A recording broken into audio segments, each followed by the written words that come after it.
Welcome back here for the iSNF Cup Series. We are at World Wide Technology Raceway. Yep, got that one correct. Also It's known as Gateway. Gateway. Yeah, It's Gateway. yeah. But let's call it Gateway from now on. That's a bit of a mouthful. Here with Tony Trapasso once again. Hello. How you doing, Jason? Glad to be back in the booth with you. It was a hell of a flight we had coming from Spa to get to here in time. Yeah, we've had a few of those supersonic planes recently. So if you heard a Great sonic boom on the technology. East Coast earlier today, that was us. But yeah, no, Gateway, usually some great racing here. Seeing a lot of different paint schemes being represented tonight. I'm digging what I'm seeing so far. And,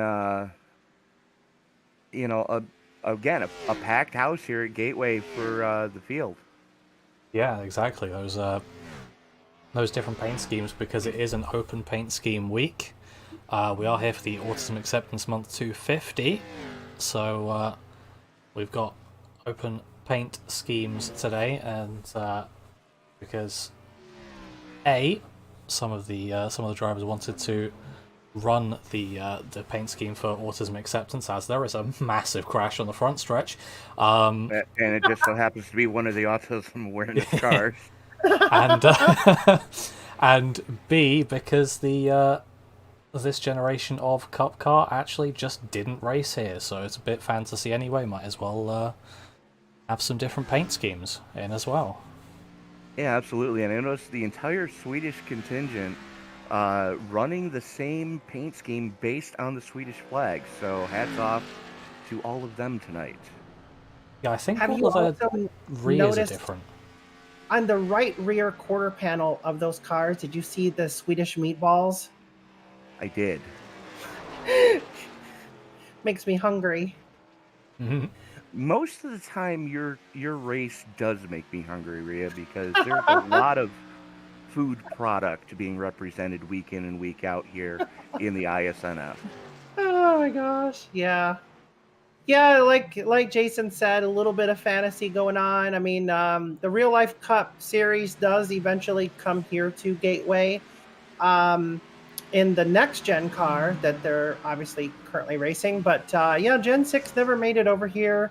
So figured, these guys and gals have been well behaved all season, running the right paint schemes for the broadcast as we do try to run true to life simulation of NASCAR as best as we can. Um, and why not represent whatever it is that you want to represent tonight? Have a little fun and let your hair down and enjoy a little bit of unique track action. I would say that this track, as far as the shape goes, is the most similar to Twin Ring Motegi Oval. However, it races more like a Pocono without the triangular portion of it. Um, is it's medium to not very banked. It's much more on the flat side, however, not as flat as Milwaukee. And for those of you wondering where Gateway is located, well, just think of the Gateway Arch, ladies and gentlemen. Yes, that's right, St. Louis, Missouri, but not on the Missouri side of the river. It's on the Illinois side of the river, in Granite City specifically. And as a matter of fact, Rhea, I've actually slept at the truck stop outside of the back straightaway here. My Who just Yeah. caught more airtime Chad than the Waller skateboard at the X Games? Chad Waller went to Mars. wow. Okay, then. Yeah. Yeah, I'm familiar with the truck stop across the street. I almost got shot and killed on the way to that truck stop. Makes sense, because you drive through, Chirac there. Right. So, very dangerous area for a racetrack, but nonetheless, we're safe here, at least tonight. But we have some of Illinois' finest in the stands, keeping everybody safe. Right. And speaking of that, hometown hero Tommy Stanley is on the track. Tommy Stanley out of Buffalo, Illinois, a firefighter for his community. So we want to take a moment to say thank you for being a hero in your community and in the state of Illinois. Buffalo, Illinois, just maybe an hour's drive north of Granite City. If that. But Yeah. yeah, definitely one of Illinois' bravest. Yep. So we do appreciate that. I know Matthew Moniak, who's unfortunately not going to be able to be with us tonight, is a Dwight, Illinois firefighter. So we also want to do mention him. But yeah, speaking of these paint schemes, guys and gals out there watching, it's your chance to vote for your favorite paint scheme tonight. The winning driver will get 5 bonus points, very similar to what we did for the throwback night at Darlington. So you're in the driver's seat, pun intended, to vote for your favorite driver's paint scheme and get them 5 bonus points. Anyone can vote except for the actual driver themselves. So even Okay, so we're changing that this time. Yes. Well, last time we allowed it. Well, even dogs and cats were allowed to vote this time too. So if you have any pets out there that want to paw their way in, now's the time to do it. All you have to do is let us know what number car you're voting for. We will tally those up during the post-race interviews and talk to the winner of said bonus points post-race as well. Indeed. How about take a look at... we looked at the track weather temperature. I know this is going to be so far one of the warmest races that we've had this season. It is finally starting to warm up across America. Yeah, and 82 here today in Syracuse. Yeah, so it's going to be a little toasty here and there. I think we have a little bit of cloud cover here in the St. Louis metro area today, so that's going to help matters. But yeah, what are we looking at for track temperature right now? It's not too bad. It's 71-degree ambient air temperature, 79-degree track temperature, 8-mile-an-hour wind out of the southwest, which means you guys are going to be hitting a crosswind coming out of turn number 2 as soon as you clear the 1-2 grandstand. So I'm expecting turn 2 to be Calamity Corner tonight. Yeah. Well, it'd be a little greasy out there, at least compared to what we're used to. So I'm hoping that we can behave ourselves out there. We have a much smaller field than we were dealing with at Charlotte. So I don't see there being as many cautions, and also our X limit is much more strict because it is more than a mile. Oh, it's a mile or more in size. So it is just a 17X, I believe, max INC limit. Yes. So with that said, expect drivers to be out of it early, so less drivers on the track, less cautions, better racing toward the end. So I expect exactly that. I would put my over under for tonight at 10. I'll take the under. Okay. I have faith in your drivers. I'll go exact, I think. Okay. I like 10. And how about take a look at those point standings too? I know Skylar Karn's still down there in Alabama. If he's watching, hi Skylar. He definitely has subs every week. He's in a training class for his work and stuck down in Alabama without his rig until I think he only has to be out this race and one more race after this, and he'll be back in the driver's seat. But we're trying to keep his points chase hopes alive by bringing him subs every week to fill that gap. But other than that, it's kind of tight. I think about 6th on back. Yeah, well, Skylar Carnes is still in 6th. We've got Brostrom and Battle leading it. They're not too far away from each other. Hagman's in a bit of a gulf in 3rd, but with a lot of points up for grabs, it's not too much of a gap, I guess. Banner and Chew, they're only 11 points away from each other. As we said, Carnes in 6th, Eugene Thorne is in 7th, and then Yourself, Ria in 8th, Derek Cook in 9th. He's only 6 points behind Johnny Castle running at the top 10. And actually, Manus really not that far away from him either, so there's battles all over, really, for points. Yeah. Yeah, and it is just the top 12 make it in this season. Starting next season, we'll do a traditional up-to-date real-life points playoffs with the rounds and all that good fun stuff. We'll have stages during the races as well as qualifying. So things will be a little bit more caught up when it comes time. Yeah, I'll have to train you guys how to do the stage qual. I have to ask a really stupid question. Jason, Yeah. can you get a high-speed drone on Linus Brostrom's car for me as he jumps into the garage? Not anymore. When he gets out on track, I'm wondering why there's a picture of Snoop Dogg and Kim Jong-un on the back of his car. That'll be an interesting question. I'll have a look at it when he gets out on track. You could also pull him in the booth at some point and ask him during the cautions. Well, Rio, we're going to let you get to qualifying. Best of luck Yes, to sir. you. I appreciate it very much. Thank you.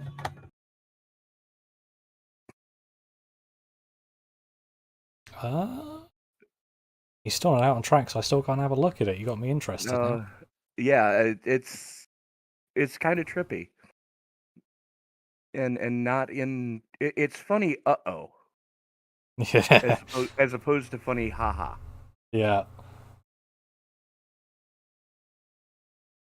I get what you mean. But we do have quite a bit of people out on track right now, laying down some qualifying laps. Looks like Jamie Kerr in the 10 is going to be one of the first ones to post a time. Let's see how he does here.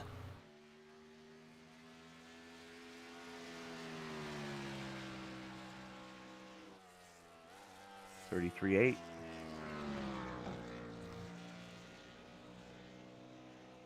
Been told it's chat, not Snoop Dogg's Zlatan Ibrahimovic.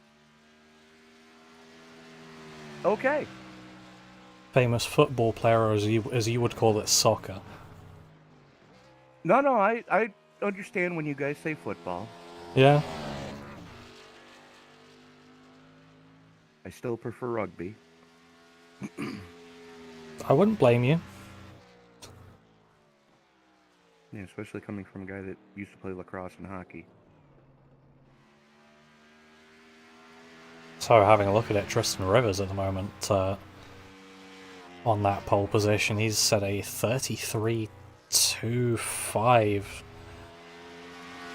Isaac Wilson getting really close. That's honking. Yeah. Let's see what Zach Taylor can do on his second lap. Is he going to go any quicker? Yes, he does. Just! Wow. It's so close. 33.252 to a 33.257. Good. Having grief. insane margins. Absolutely. Oh.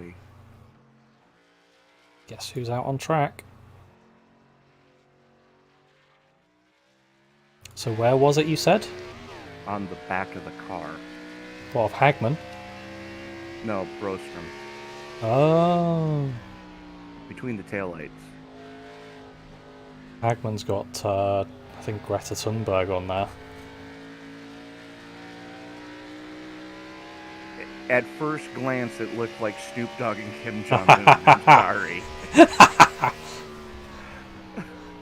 Yeah, I believe that's Zlatan Ibrahimovic and Greta Thunberg on the back of that car. Okay. I have to see if there's anything else on the back of the other Swedish machines as well. There is, and it's an advertisement for something I'm not familiar with. Brostrom's going to come across the line again. QuickTime's been set 32.8. I'm sorry. What? Where did that come from?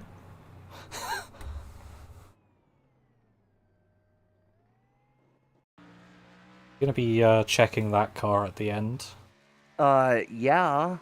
Be put on a bit of extra downforce, because that's oof. Griphack.exe. He's clear by 3/10. Yeah. I mean, the best Waller was able to do was a 33-1. Hagman goes 33 dead. Robeson's the only... well, I say that, Chris Worrell was just about in 32s as well. Now there you go, then. As that's nearly us for qualifying. Just got Ian Humphreys left, but it's going to be tight as to whether he gets across the line for his second... finish the second lap. I don't think he is going to. He's got 5 seconds to do it, and he's still coming through 4. Well, let's see how generous the sim wants to be with him. Not at all. Not that generous.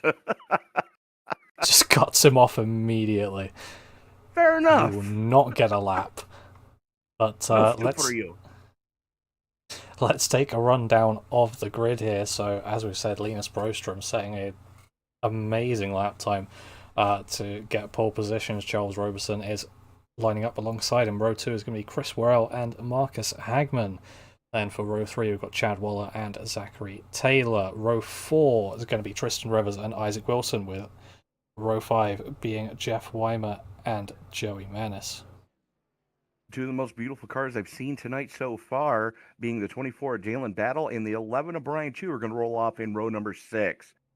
Steven Sear and Jamie Kerr are going to roll off in row 7. Row 8 sees Jonas Skoglund and Johnny Castle. Row number 9 going to go to Chase Harden and Derek Cook. Row 10 sees Clarence Prince and Eugene Thorne. Bjorn Brokstrom and John Hopley going to roll off in row number 11, with row 12 going to Tommy Stanley and Rhea Ferris. JB Banner and Brian Treadwell rolling off in row number 13. Row 14 is going to see Bob Wyckoff and Casey Tomlinson. And starting shotgun on the field should be Ian Humphreys in the 29th starting spot. So 29 cars scheduled to roll off here tonight. 65% fuel fill, 6 sets of tires. And you heard Rhea Ferris mention that 17X Dairy Queen limit. First one to get there is going to go across the street and get their free Blizzard. But 6 sets of tires should be okay for 200 laps here at Gateway. Yeah. Just waiting for a couple of stragglers, Jason, from the looks of it. Though I can imagine that this track isn't exactly the kindest on tyres, considering how flat it is. Well, you've got the banking in 1 and 2 to help, but yeah, 3 and 4 will eat tires up. But the other thing you got to keep in mind is that jut out on the backstretch for the hauler access. It's very easy to get it wrong, catch that, and next thing you know, you're piecing the car back onto the hauler. Yeah, I'm hoping no one hits that. I did notice that, and very easy to do. Ask me how I know. I wonder how you know. I think maybe they should change that to a gate that just opens outwards.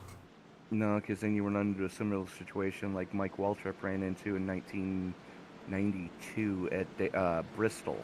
There's the jut out I was telling you about. That track widens out just a little bit and then narrows right back up. Yeah. So that could lead to trouble if we get into a multi-wide situation here.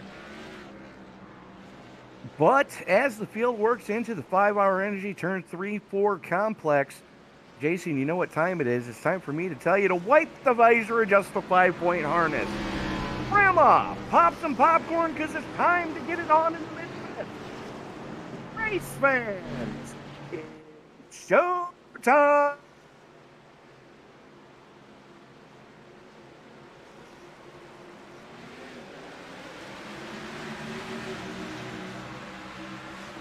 Green flag comes out. Robertson and Broström side by side as they haul it off into turn number 1. Almost contact between the two of them as Broström slides up the track. The 18 of Tristan Rivers having issues sliding up the track as well. Brostrom not giving an inch to Robertson. Robertson, though, using that outside lane to his advantage. Think of this track much like we saw at Phoenix, and that second lane is going to pay dividends early. Mark my words on that one. Yep, looks like it as Somebody we got a just pegged the caution. wall. Let's take a look. Like Joey Manis ate the wall. Ooh, yes, yeah, he he did did. straight into the 11. Oh, Oof. 77, nowhere to go. The 6 was on the binders yeah. hard and unfortunately couldn't avoid it. But much like we saw at Phoenix, you come out of turn 3 here, and it's similar to driving down the hallway at Phoenix. It's just about a groove and a half wider. But Yeah. still, if something pops off, you've got nowhere to hide. As Joey Manis now pulling into the pits along with Brian Chu, completely understandable for both of them. Absolutely.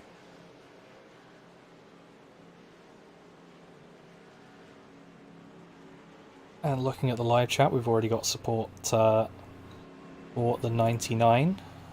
I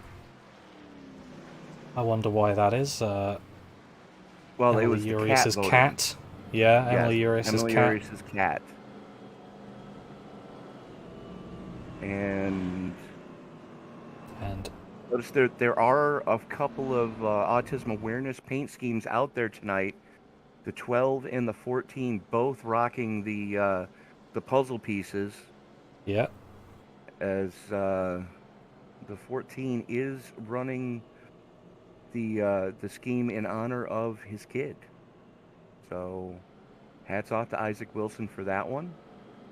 Beautiful paint scheme on that car. I mean, whoever put that together took the time. Yeah, I mean, there's that all looks completely lined up to me as well, so that's going to be that's a lot of time to try and line things up. Yeah, I would know because I've tried to do it before and I've just given up. understandable, but yeah. Is that a Charizard on the door? Yes, it is. Yeah. Looks like it. I'm digging it. I've got a new favorite paint scheme. Yeah, it works well. I think we put our votes in at the end and we can total it up. Absolutely.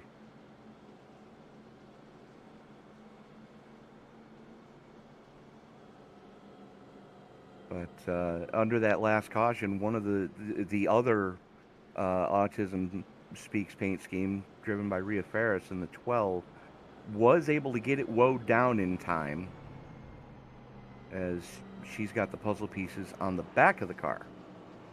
Yeah. And again, they look perfectly lined up, so hats off to whoever did those paint schemes.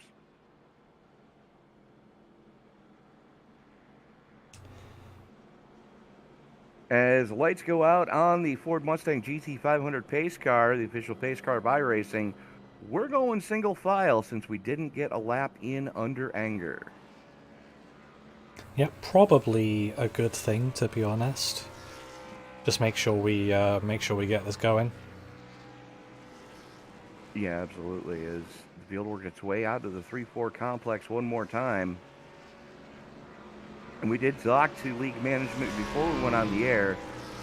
Drivers do not have to use the access road to get onto pit road. So that might bring some issues if we get a long green flag stint and have to go green flag pit stops.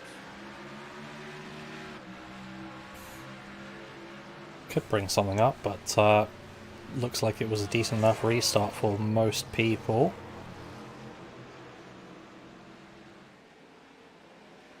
For the most part, everybody seems to have gotten away clean there. As Looks like Brian Treadwell already making up some spots. He's up 11 from where he started this piece. And he's working on the back of Eugene Thorne right now on the inside, going through 3 and 4. Thorne on the high side, Treadwell on the low side. Treadwell going to get the drive off as they drag race down the front straightaway. Yeah, up 12 spots. We've had, what, 2 laps of green flag running? Yeah, that's impressive.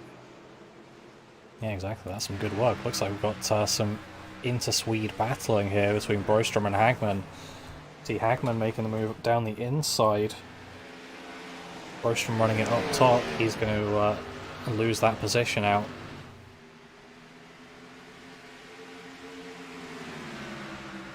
Yeah, absolutely. Is the Swedish meatballs on the quarter panels of those cars. Swedish flag on the door. And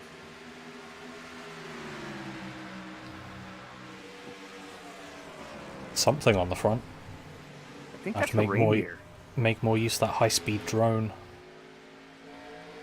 I think that's a reindeer on the front fender. Yeah, it looks like a reindeer caution sign of some sort. Oh, reindeer crossing. Yeah, obviously you'll need those in northern Sweden. Absolutely. We got white-tailed deer here in upstate New York, so I can only imagine what a reindeer would do hitting your car. Oh dear is the only thing I can think. It's a first you say it, then you do it kind of moment. Did you get it? Oh dear. We're only 10 laps in and I'm already making jokes, but You have worse jokes than Jeremy Clarkson. Battle for the oh, lead. someone's murdered a cone. That's Zach Taylor having to jump to the pits. And while all that was going on, Charles Robertson relinquished the lead to both Linus Brostrom and Marcus Hagman. They took him for a twofer. See if I can find that and see how that happened.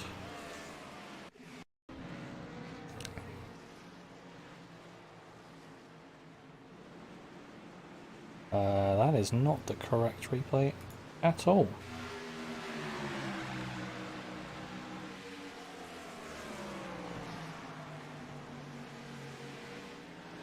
But I probably will be able to find exactly what happened to Zach Taylor, but let's see what happens here between Jeff Weimer and Tristan Rivers first.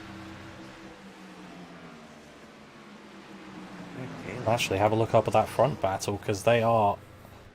Wow, all three of them are on the same bit of track for the lead, side by side. Brostrom this time with the inside.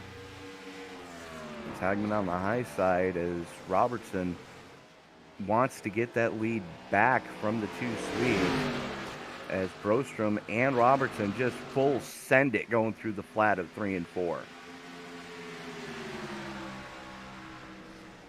Yeah, these three have just shown immediately how to make moves. It's only been 13 laps, but Yeah, it's only been 13 laps, and Brian Treadwell is up 14 spots. so if it keeps going, he'll be up, what, 201 spots by the end? Sure, why not? As he's working past the throwback. Kyle Petty ran it, but it was originally made for Adam Petty, the Sprint 45, as he now has Chris Worrell on his back bumper.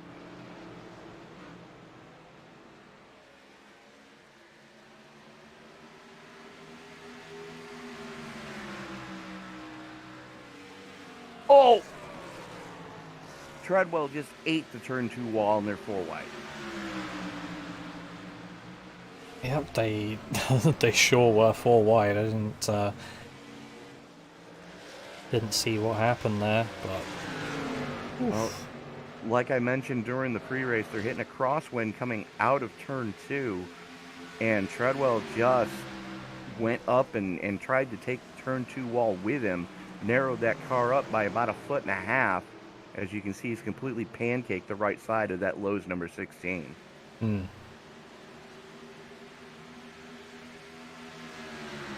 Looking pretty loose off of the turns because of it. That's not going to be a fun one to drive.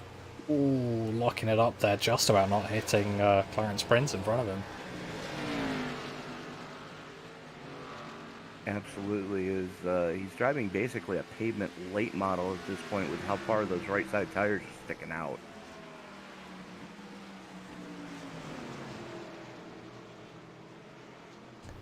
Yeah, let's have a look at the battle just in front of them, actually. Eugene Thorne and Chris Worrell. Worrell getting past. Battle getting hot and heavy for 4th place between Tristan Rivers, Jeff Wimmer, and Chad Waller. Yeah. It's looking like it's going to be a very nice battle here for 4th position. See if Weimer can get any run here. Doesn't look like it's got anything just yet.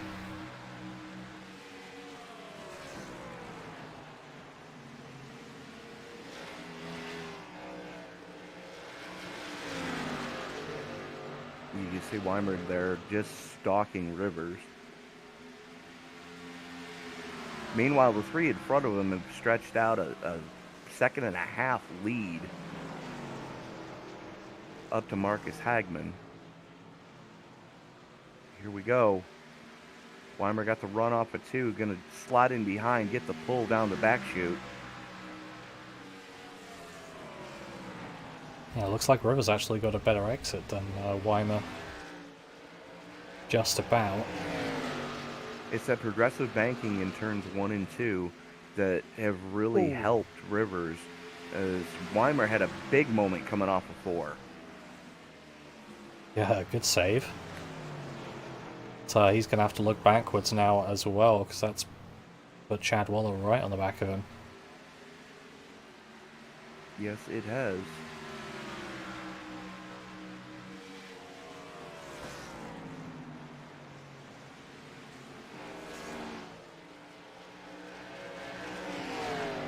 Have a quick look back up at the lead, because Hagman is now right on the back of Roberson, but about a second gap up to Linus Broström.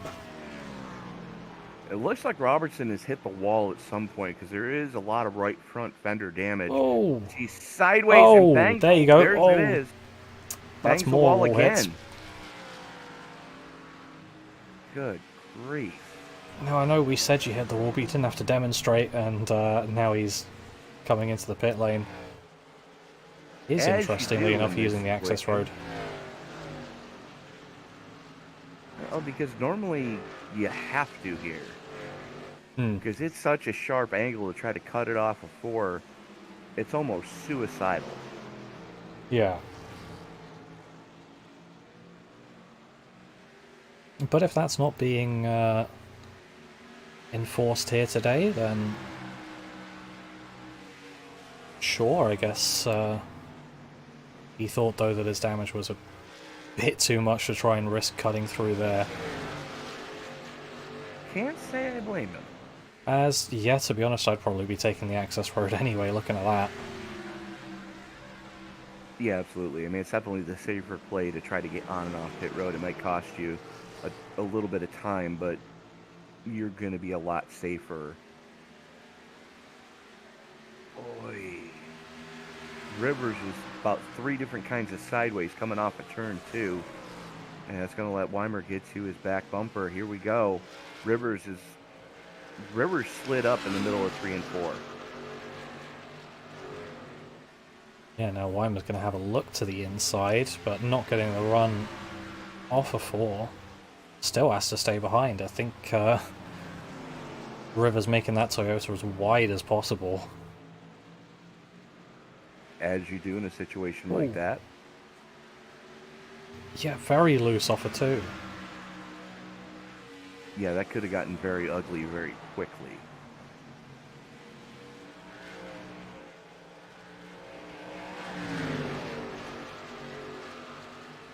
And now they're going to be side by side off the turn. Run down to the line. Rivers just about got it at the line, but still on lap 24, not lap 200. So more battling to go just yet as Weimer gets that done this time around. Throws a slide job coming off a 2, jumps up in front of the 18. Now Rivers is going to have to chase. He looks to the inside. He's got to be careful because Chad Waller is watching both these guys, as is Jalen Battle back there. And Battle is starting to reel these guys in very quickly. Yeah. He's right there within striking distance. Yeah, he is now as Waller runs really wide up to the wall nearly. And Battle's going to be on his inside immediately.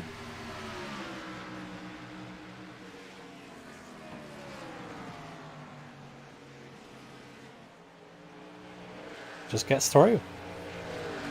Battle has position going into 3 and 4, was able to maintain it as Waller now relegated back to the number 6 spot. Battle into the top 5 for the first time tonight, up 6 from where he started.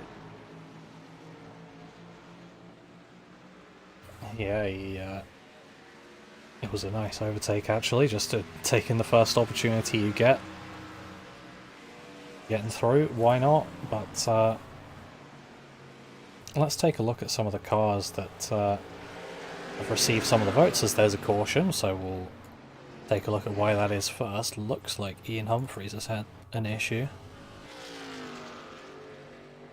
Coming off a 4. Ooh, loose on exit, not able to save it. Hits the outside wall, then hard into the inside wall. Luckily, no one collecting him. Yeah, absolutely. But that was right in front of the leaders. Yeah.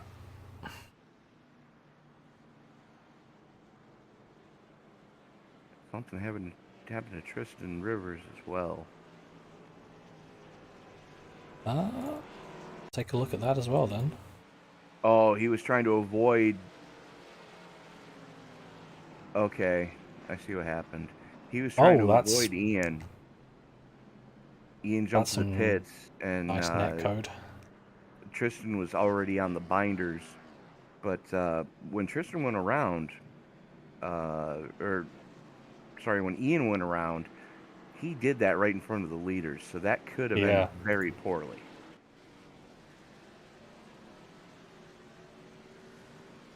Yeah, Rivers had a car right behind him, but there was actually no contact. It's just netcode, but that still sends you around. Oh yeah, absolutely. As wholesale pit stops, apart from Weimer, Kerr, and Bjorn Brostrom only.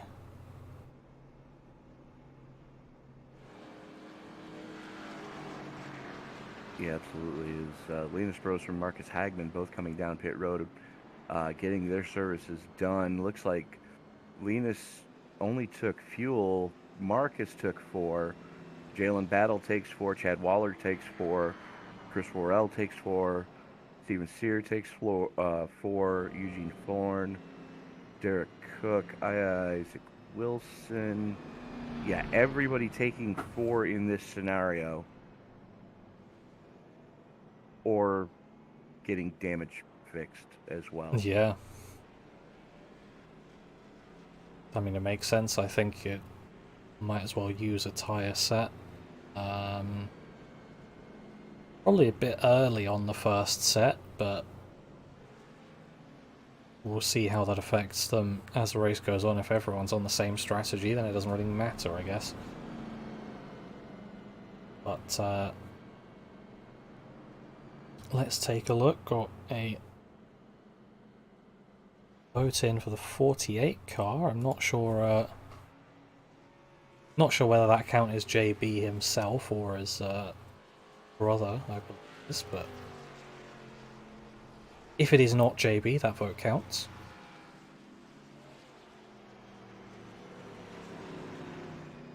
Take a closer angle at that car. Yeah, I hadn't had a proper look at this livery. That's quite nice. I like that.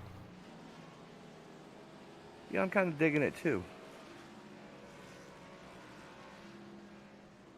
And then we got one for the 11 car. I remember you said that you really liked this one.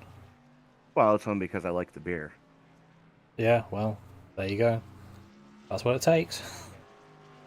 And we also have a vote for the 19.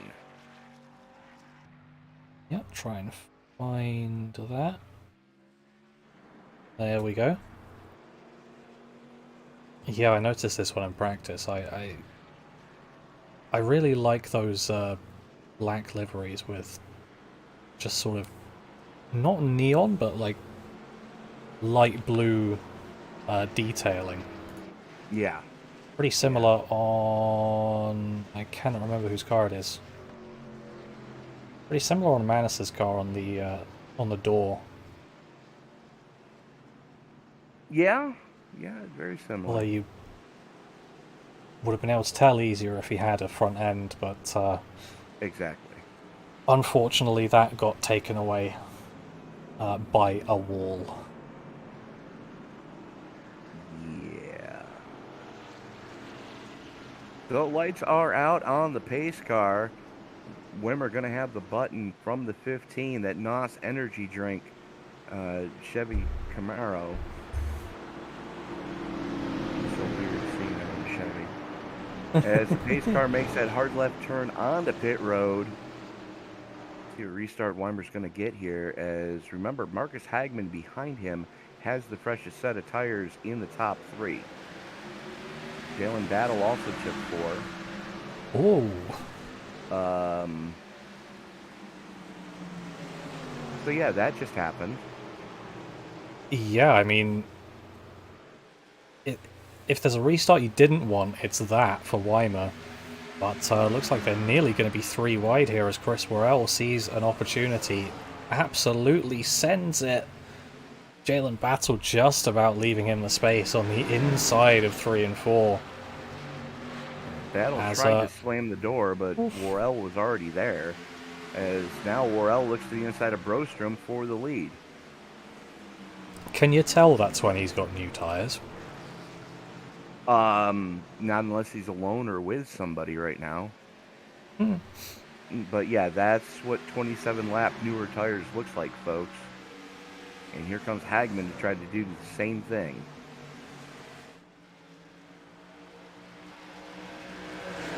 Yep, just getting that one done on Brostrom, but we're wasting absolutely no time. It was a great first lap from him. Question is he going too hard too soon?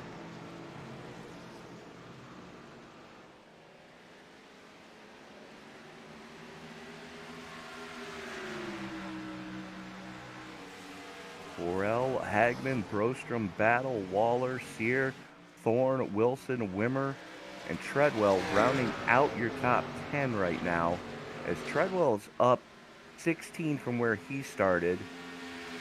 And there it is. Yep. I don't have it. Oh.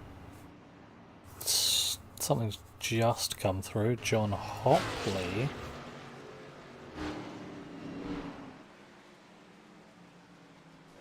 Oh. That's a wheel disconnect.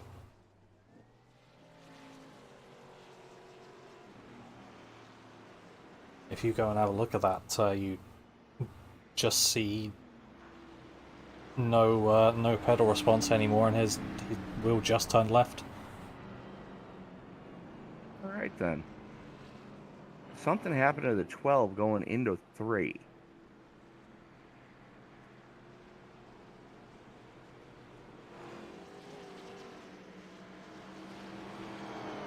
Not entirely sure. Yeah, Rhea ate the wall. Oh, okay. And then, unfortunately, Hopley, decides to eat the pit wall because discretion being the better part of valor, doesn't want to get anybody else's race ruined by his hardware issue there. I mean, to be honest, I don't think he had a choice. Well, do you want to eat the inside wall or the outside wall? Because either way, you're eating a wall. Chances are, if you go outside, you're taking somebody with you. Uh, the one deciding he didn't want to be on track.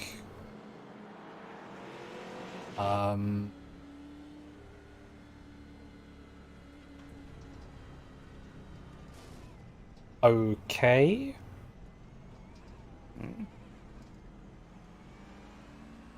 Do what now? Casey Tomlinson just kept turning after leaving turn 2. Well, he wanted to get down onto the apron to get to the access road. No. You go back a bit further. He just kept turning until we hit the inside wall.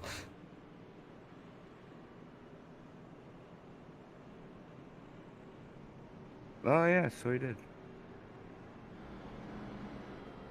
So we've had one wheel disconnect. I'm assuming that one just wasn't paying attention. Texting while driving. Yeah, sounds about right. That's why you don't do it, folks.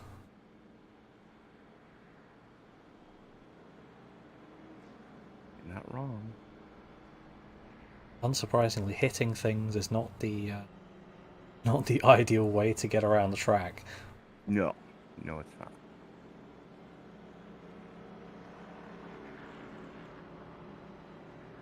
But lights theoretically out on the pace card this time around. Jonas Skoglund has just put it on the hauler, so that's going to put an end to his race night.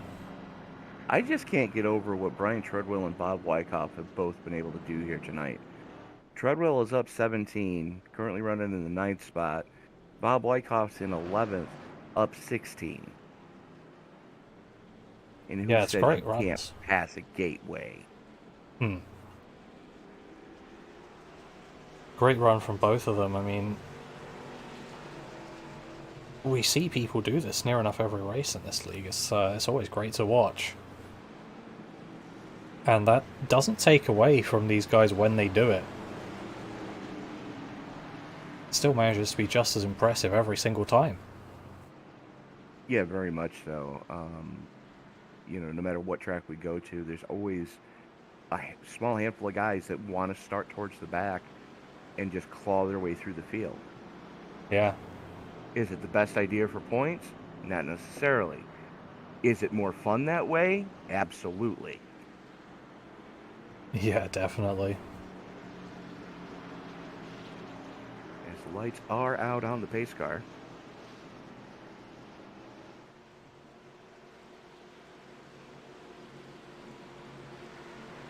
Yeah, so we're going to round turn 4.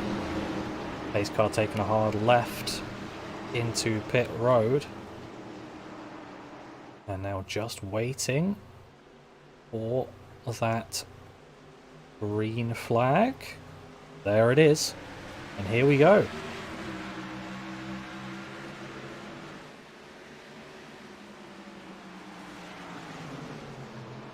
Picking up where they left off at the end of last season, Hagman and Battle side by side going through turns 1 and 2.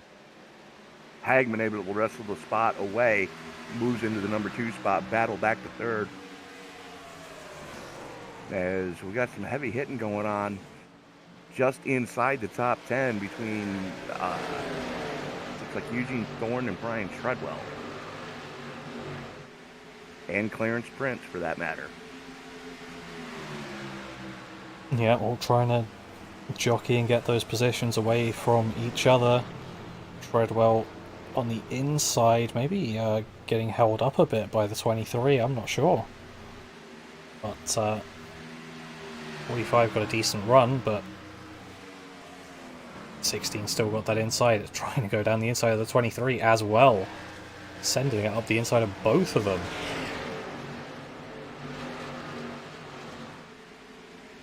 Drag race down the front stretch. Oh, someone's in the wall. That looked healthy.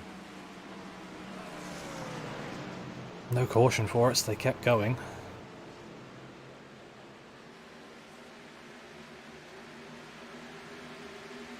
The battle for 8 still hot and heavy in lockstep with each other. It's Eugene Thorne on the high side, Brian Treadwell on the low side.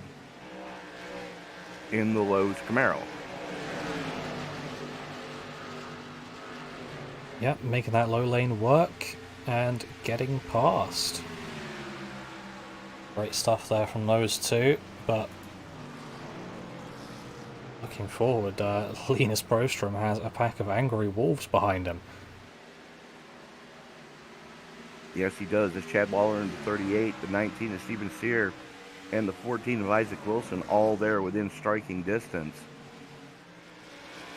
As the Boot Barn Ford Mustang of Chad Waller goes to the high side, trying to get a run down the front chute.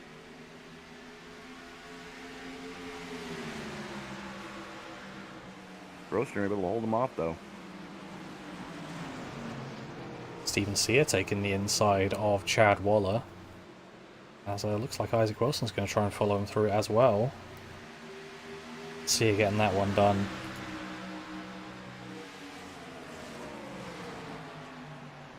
Treadwell's sending it up on both of them once again.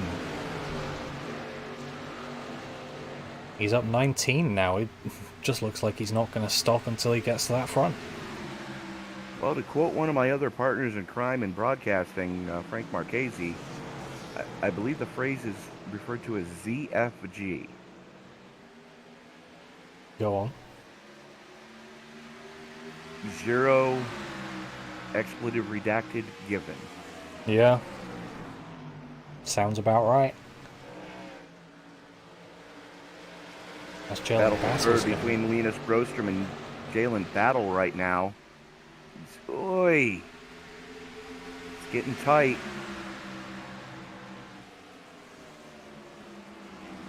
Even Sear right there as well on the high side. Oh, Broström's hold around. it, Broström. On the grass. Gonna keep it going though, so no caution caused, but was that just him getting loose, or was there attack from behind? I couldn't quite see it. It started with him getting loose, and it looks like he may have been finished off. Okay. And to quote Arnold Schwarzenegger, let's get to the chopper, Jason. If it was contact that finished him off, it was light contact, but you can see a little bit of a wow in that rear bowl pan.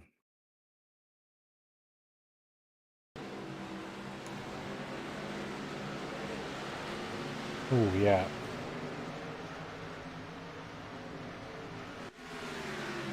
Just a little too aggressive in the side-by-side there. And around goes the 22 as he's now going to have to claw his way back through this field. As the battle for the lead's starting to heat up again as Hagman is closed in on Worrell. Yep, closed in on, and he's down his inside now, actually. So, see who gets the better run off of 4. Looks like it's been Worrell, but Hagman can still send it into turn 1. Now Worrell sends it as well in that second lane. Pinches Hagman coming off the corner. Hagman has to check up ever so slightly. Gonna have to be slotted back into the number 2 spot as both these guys have a 3.5 second gap back to third place. Jalen Battle. Yeah, very impressive gap behind them. Jalen Battle's no slouch, so that just puts that into perspective.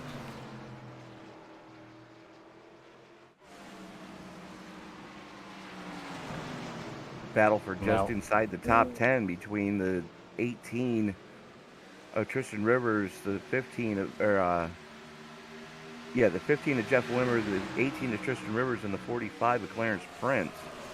And they got the 4 of Derek Cook right there with them.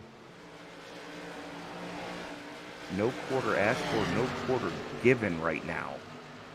Yeah, they were nearly 3 wide through 1 and 2. The 18's lost it and is into the wall. That's going to be another caution. There it is.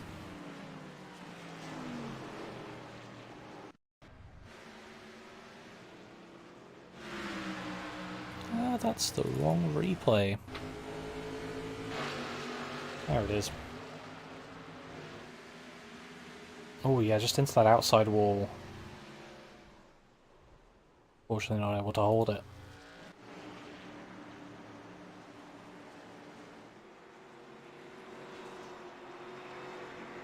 I'll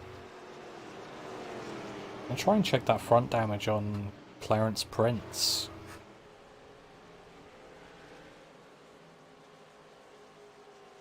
Because he unfortunately got into him a bit. Yeah, that's actually what finished off the 18. It was the old Spanish Archer from the 45.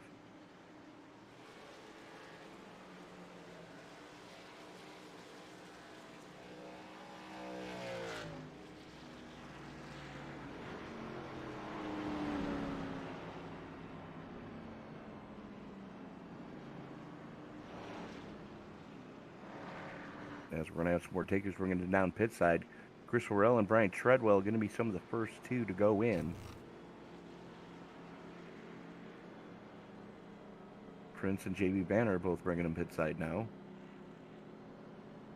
I would be surprised to see many people taking tyres. Obviously, Linus Brostrom's going to take tyres as he is still on his first set. But I would be quite surprised if the rest of them did. That's just fuel for Chris Worrell. As we're only a quarter of the way through, and if you've taken 2 sets already, then you're on track to use 8. You've only got 6. Right.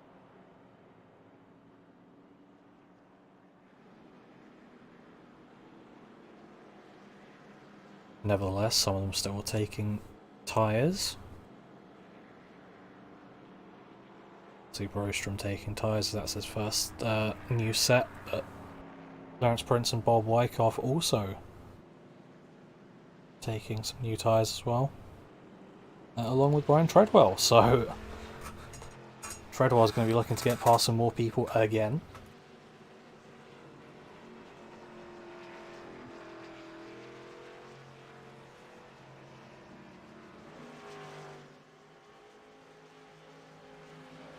Jason, while we're under caution, let's take a step away and pay a couple of bills. Yeah, sure, can do. We'll be back in a few.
Drivers that took time, all of them within 3.5 tenths of each other tonight is going to be a very closely competitive race. As the field worked its way out of the 3-4 complex, the only thing that's left to say is wipe the visor, adjust the 5-point safety harness, because race fans, it's showtime!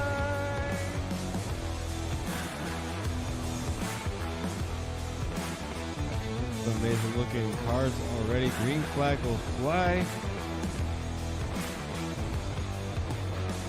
Oh, the wrecking! Well, one thing that you're going to see at this track that we haven't seen the last few weeks is a surface that's multi-group. I think this is the first multi-group surface we're going to have. After an amazing... And we are back here just as we're about to get back underway. Pace car dives into the pits.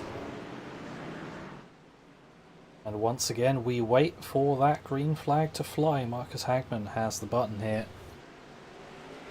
There it goes, here we go. Steven Sear getting a great launch.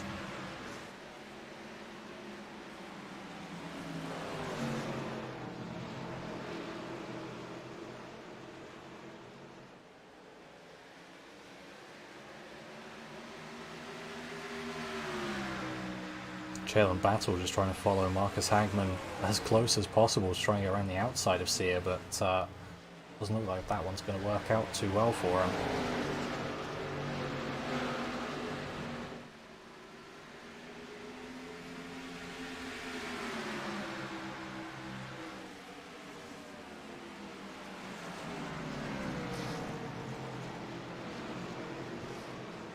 Battle here for fifth, sorry. Chris Royale is trying to fend off Jeff Weimer and Linus Brostrom. Brostrom on a recovery drive after looping it to bring out the latest caution. Actually, no, I take it back. He looped it and it didn't bring out a caution. Yeah. So, very lucky timing for Brostrom right now. They got the 41 of Bob Wyckoff stalking them. Sorry? Yeah. You can loop it coming out of 2 because there's that grass, but if you come out of 4, you're taking somebody with you. Yeah.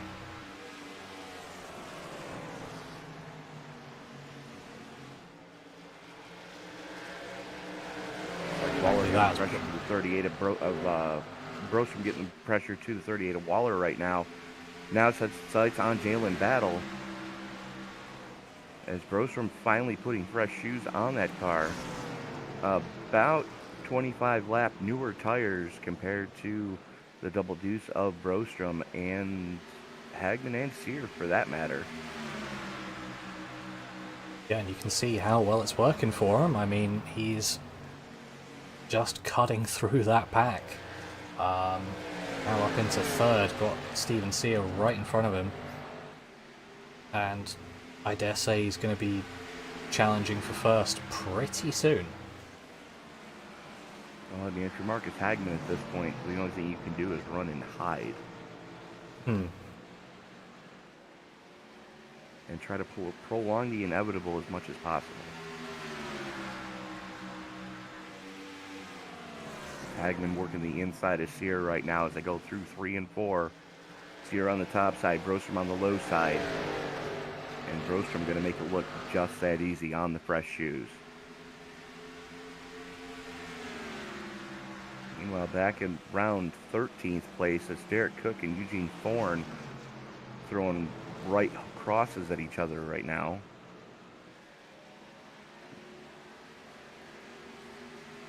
Clarence Prince in the 45 right there as well.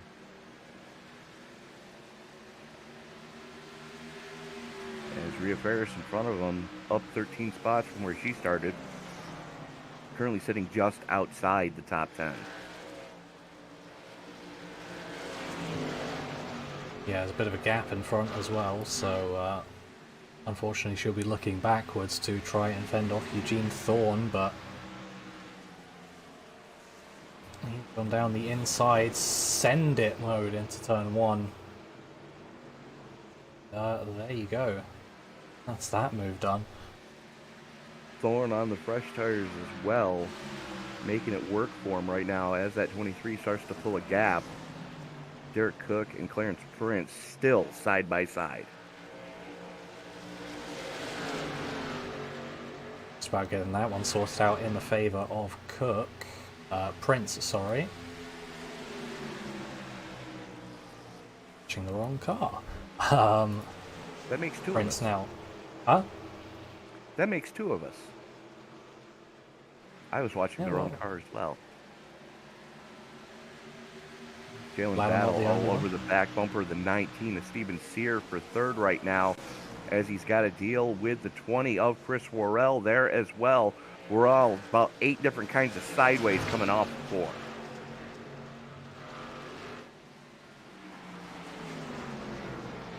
Take a look back up at that battle.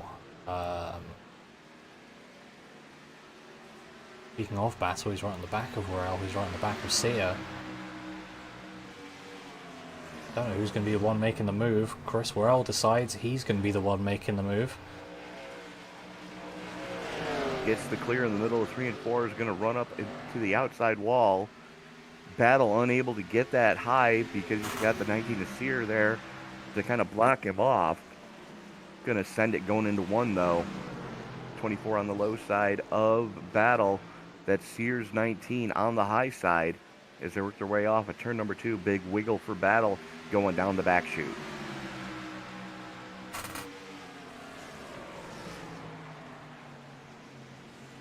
Battle's still just working to try and make his way up. Didn't qualify where we normally see him up in the top 10, but he's up 6 at the moment, so still trying to work his way back up towards that top 3. Now on the inside of Sia, but not able to get the run. Sia actually getting clean around the outside to defend.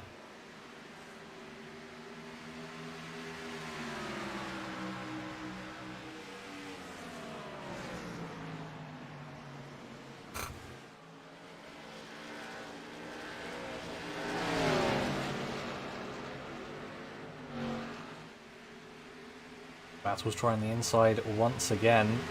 Do you think he's further alongside this time around, able to get it done into turn 1? Might leave Sia open to Weimer actually. Sia thought about the switchback, not quite able to get it done. I thought about it and then thought better of it. I probably didn't have the grip because you need to wait an eternity and then some to get back on the throttle. Yeah, unfortunately that's the case whenever we come to Gateway. Is traction is usually at a premium here, as we've already seen green, with the yellow flag pit stops. You can only imagine if we have to go to a set of green flag pit stops, because it's going to be pandemonium. Yeah. Weimer now working the inside of Sia. I was about to say he's working the back of Sia, but 19 deep through 3 and 4. That allows a 15 to get through. 38 Chad Waller's going to have a run as well. He's probably going to send it up the inside. Not quite sending it. So 19 able to keep that position up for now.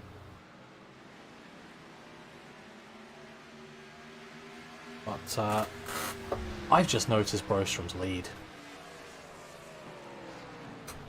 4.5 seconds. Insane. Yeah. That's Linus Brostrom doing Linus Brostrom stuff, though. Yeah, those fresh tyres certainly helping him. As we see Bob Wyckoff trying to take 8th place off the 14. But 23 had a run, but was about to hit the back of him. Had to back out of it a bit. Yeah, that's the problem we see week in and week out. Catching somebody's one thing, passing them cleanly is a completely different book. Hopefully you brought both of them with you on this little journey. Wise managed to get it done now.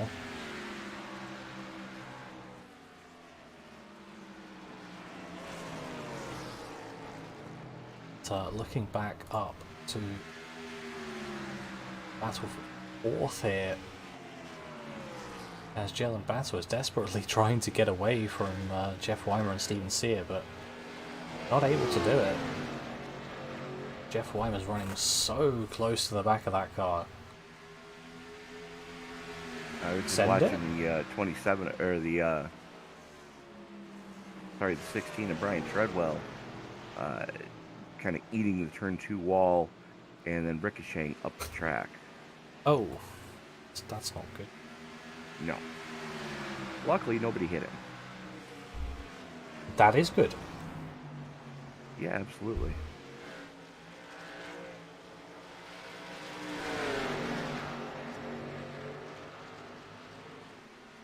Hey, good news is there's a couple of teams that have decided to get their pit crews in order, and it looks like Brian Chu is one of them. As a handful of laps ago, that car didn't have a front bumper.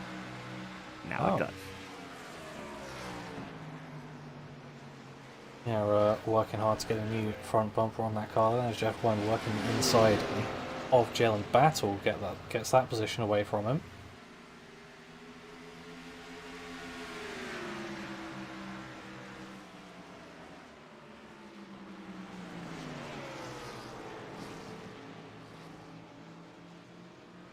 Battle hot and heavy for the number 8 spot between Isaac Wilson and Eugene Thorne. Thorne has it, Wilson wants it. And I'm not live. Now I am. Wilson has it, Thorne wants it. Yeah. Nearly correct, but the other way around, and I think your way around is just about going to come true now as Thorne gets it done around Wilson, but 14's going to have a decent run. Sides against sending it. It is lap 73 of 200 after all.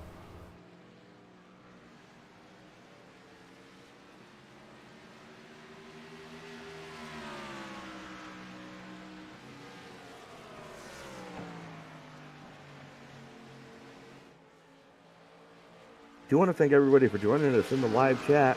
Don't forget, you can have an outcome on the point standings, or help an outcome on the point standings, as we are going to be tallying up the votes for who you think has the best paint scheme tonight, being as it is open paint scheme night here in the iSNF Sunday Night Cup Series.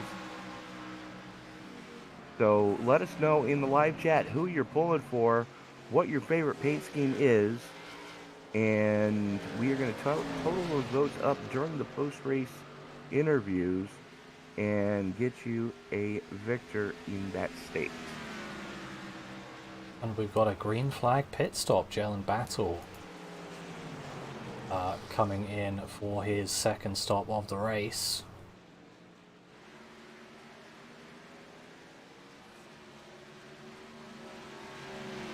While working the inside of Steven Sear, as Sear's going to come down pit road as well. As does Hagman.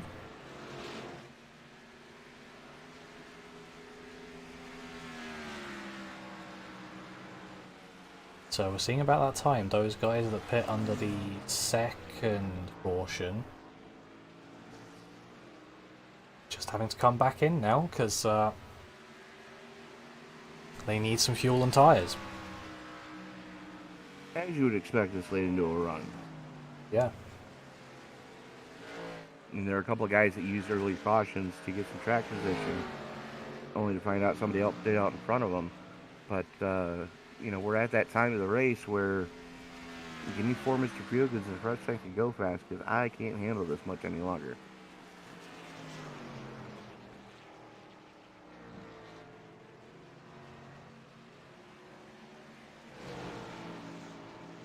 That field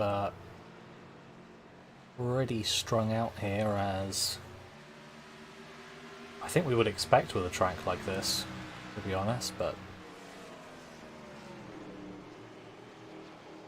we'll have some great battling in no time again, as Casey Tomlinson running pretty close to Clarence Prince. That 45 does not have a front end.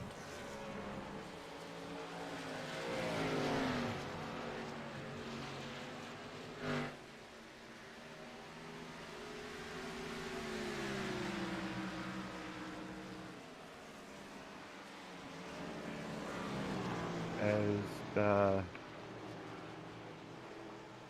we've now got 79 in the books this time by Linus Brostrom, Chris Worrell, Jeff Weimer, Eugene Thorne, Isaac Wilson, J.B. Banner, Derek Cook, Bob Wyckoff, Clarence Prince, and Casey Tomlinson round out your top 10. Closest battle on track right now is between the 45 of Prince, the 41 of Wyckoff, and the 1 of Tomlinson.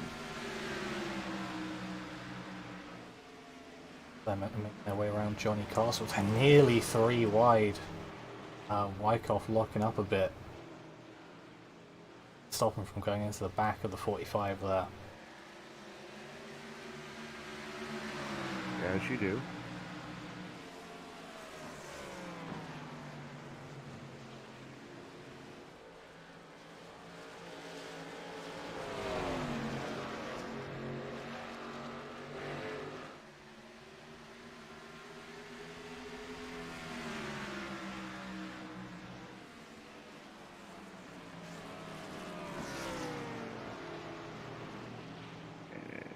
Jason, I hate to do this to you, but an emergency just came up. I'll be right back.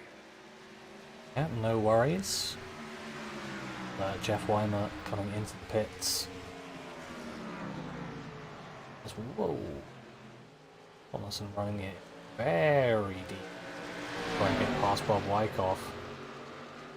Marcus Hagman, not Hagman, sorry, Linus Brostrom. Trying to get through this whole mess as well. Trying to put laps on people.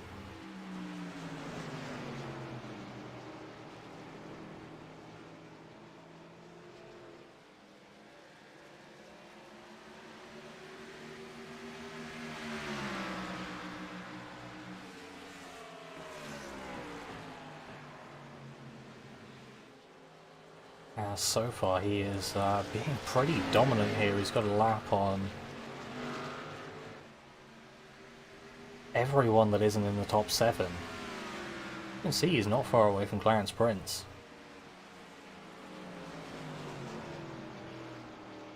Seems to be top 6.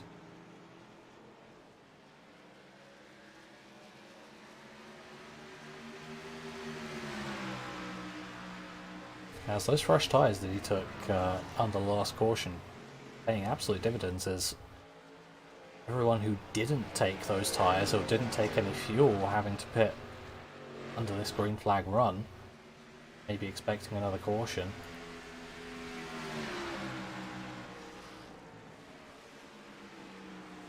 And now they're at least a lap down, so it'll be interesting strategy-wise to see how they come back into this. Casey Tomlinson and Clarence Prince battling it out.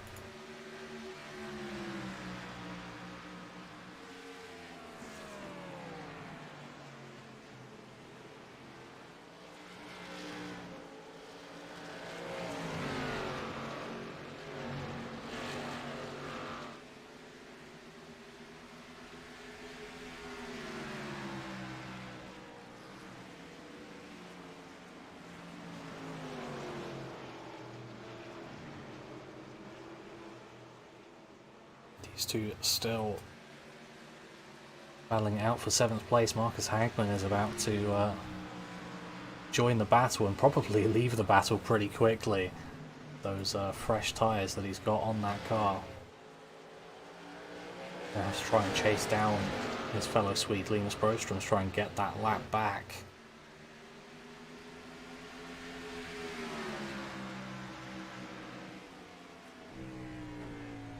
But while he does so, let's take a few laps on board. Oh, okay, my iRacing has decided to have a pause there.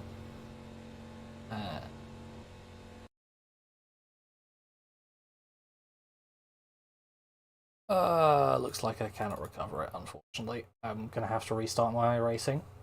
So sorry about that, but try and get that done as quickly as I can.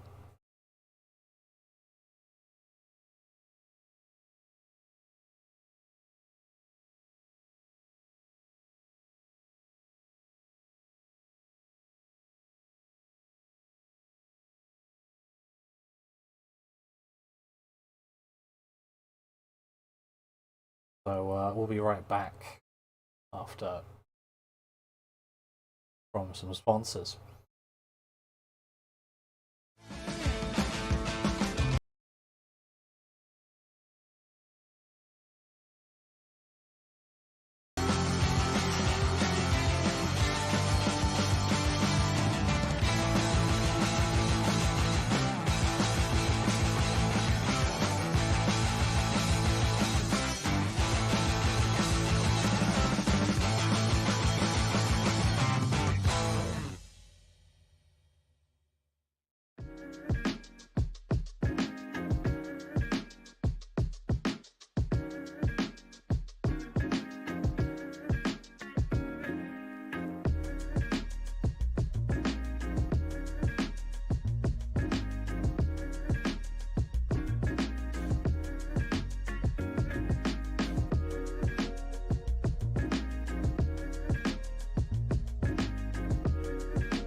Drivers that took time, all of them within 3.5 tenths of each other tonight is going to be a very closely competitive race. As the field works its way out of the 3-4 complex, the only thing that's left to say is wipe the visor, adjust the 5-point safety harness, because race fans, it's showtime!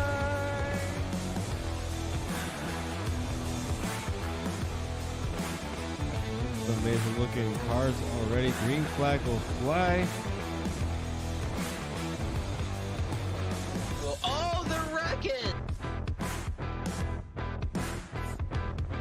Well, one thing that you're going to see at this track that we haven't seen the last few weeks is a surface that's multi-group. I think this is the first multi-group surface we're going to have. After an amazing race at Daytona, we now come to the West Coast and Auto Club Speedway in Fontana, California for the second round of the Way She Goes Racing League Cup Series.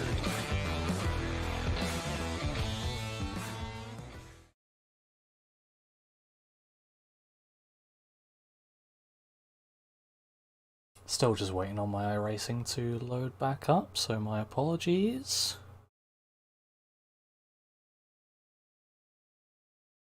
As we rejoin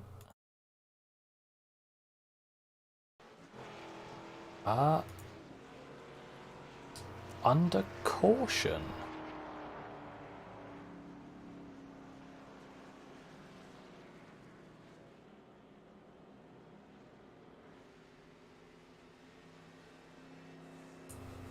Evidently something's happened to Linus Broström. He's down in 6th. Hasn't come into the pits. Doesn't look like there's too much damage on it.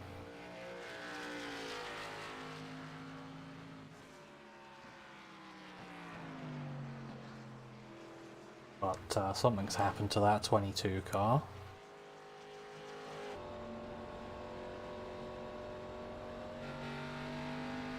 Rear's looking a bit worse for wear. Not too bad on the front. I wish I could tell you what happened, but unfortunately my iRacing crash means that I didn't see it.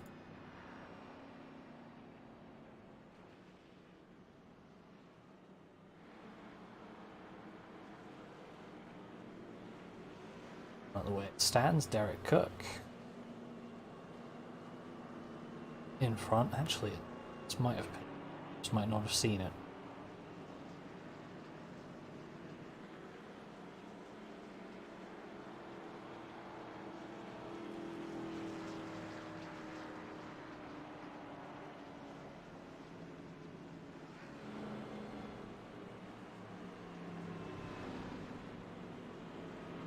Either way, there are lots of people coming into the pits now as well.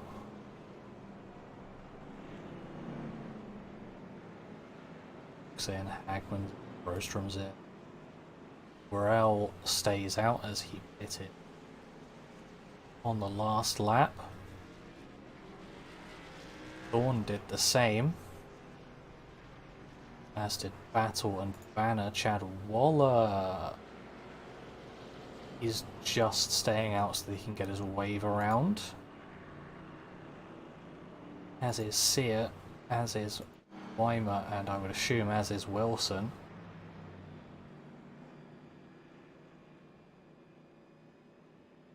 Wilson's actually having to drop to the back. Was already behind some of the leaders.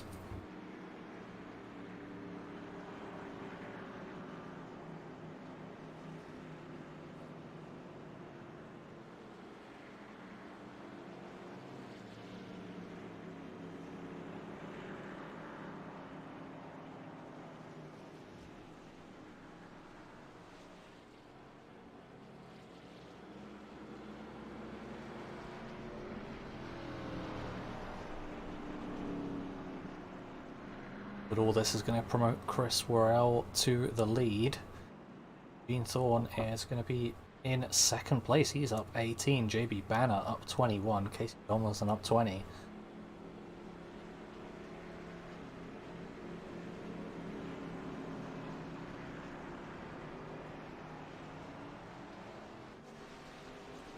A few cars taking an extended stay in the pit lane. That can probably give us a bit of a picture as to why we're under caution.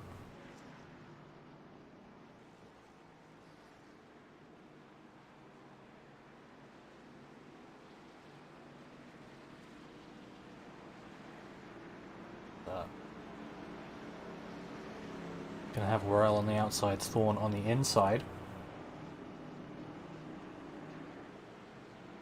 And have another vote in for your favourite livery. Remember that you can vote for your favourite paint scheme as this is an open paint week. Another vote for the 14, running the Autism Awareness paint scheme.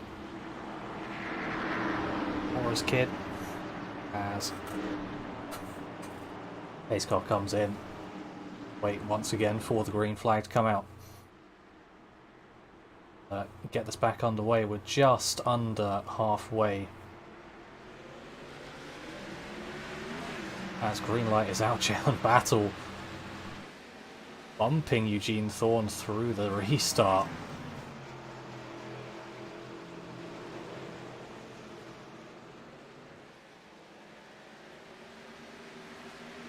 There's two Swedes at the front, Hagman and Linus Broström, running together as Battle gets past Thorne. Hagman's going to try and do similar fairly quickly.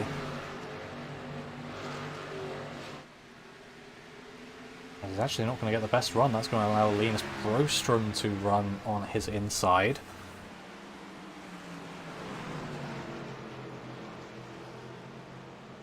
As Thorne holding up Broström a bit there through the turn. Hagman sweeping around the outside.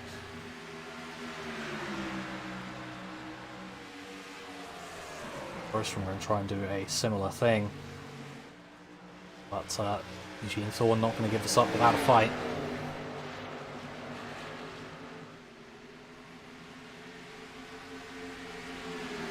There is that move done.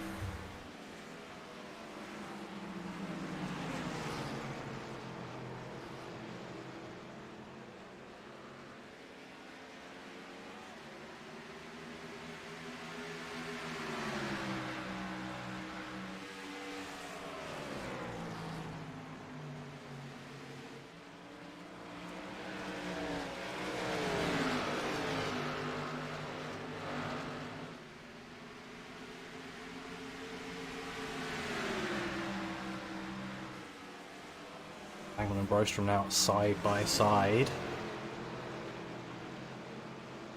as they put another lap on Chase Harden in that 77. He's had an unfortunate time of it this race. Had an extended stay on pit road in the last caution.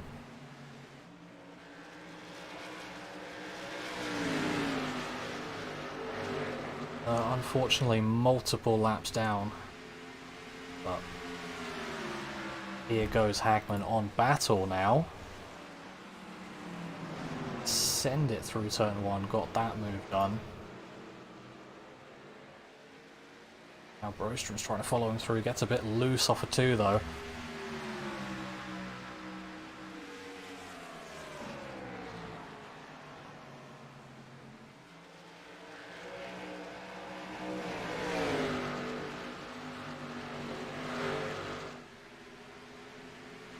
Now here he comes, tries again. Or send it into turn 1. Gel and Battle breaking early, maybe trying to get a bit of a switchback going, but he's not going to be close enough to get that done. Ooh, running really close to the wall there on exit. So that's 2 Swedes back up into 2nd and 3rd.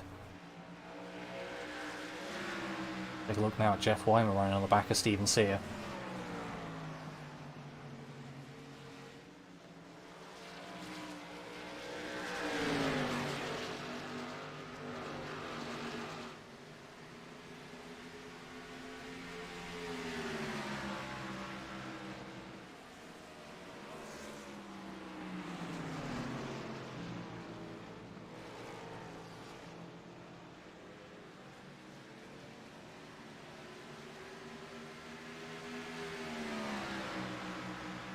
These two running really close. I think only a matter of time before Weimer tries to make a move. See her running it quite deep. 3 and 4. Weimer get a good run on the front stretch.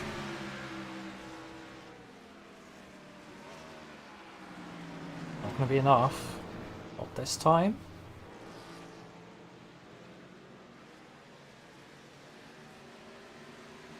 Don't eat the nachos. Oh, what was that? I said don't eat the nachos. Okay.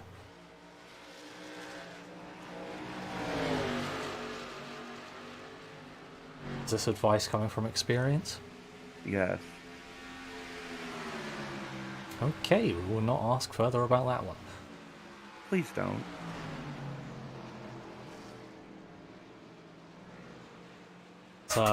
Got another caution. Not sure of who it is just yet. Hasn't come up. Still hasn't come up through the field. I wish I could help, but apparently my sim crashed. Mine did as well. Okay then. May have had a crash around the same time actually. Does it say what lap it is?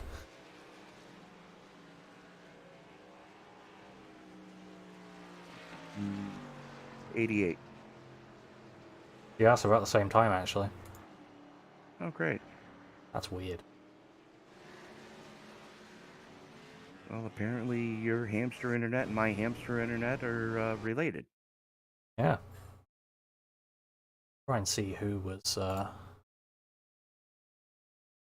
sideways at the time of caution came.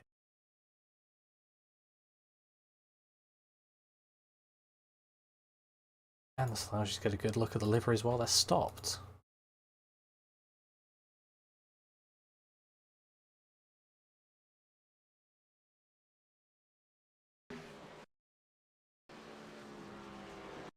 Ooh, found something.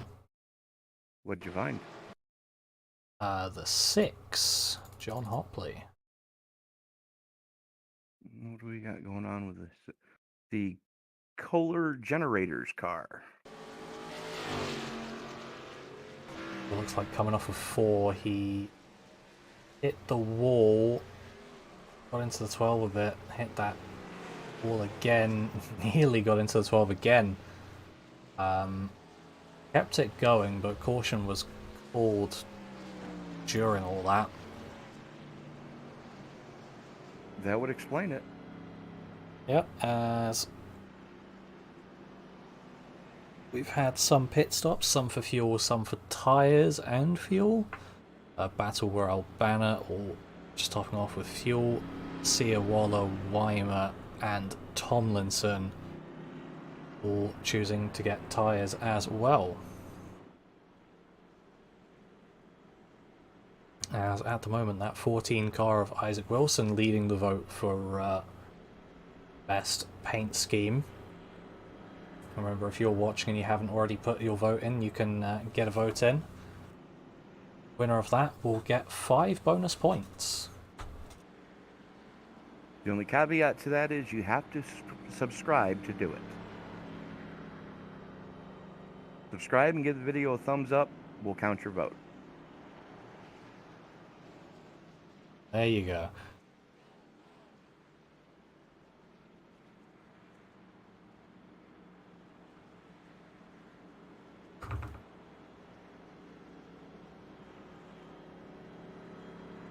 As I don't know how many food-sponsored cars there are, but for some reason I am unreasonably hungry. Oh, like I said, whatever you do, don't eat the nachos. I will Although we take could that probably advice. we could probably get a good sandwich from Chase Harden's sponsor. Oh no, that's Ian Humphrey's sponsor.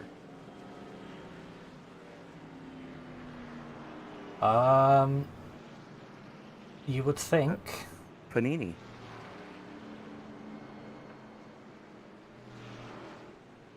You would think, unfortunately, that's a it's a trading card company. Yeah, it is. So maybe I'll have some of the meatballs on the side of the Swedish cars. There you go.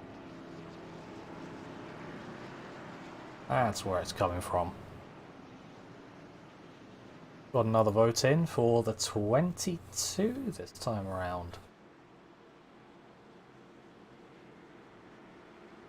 Who has Mind Turtle for their pit board? Those. I guess you'll have to keep an eye on who comes into that pit box.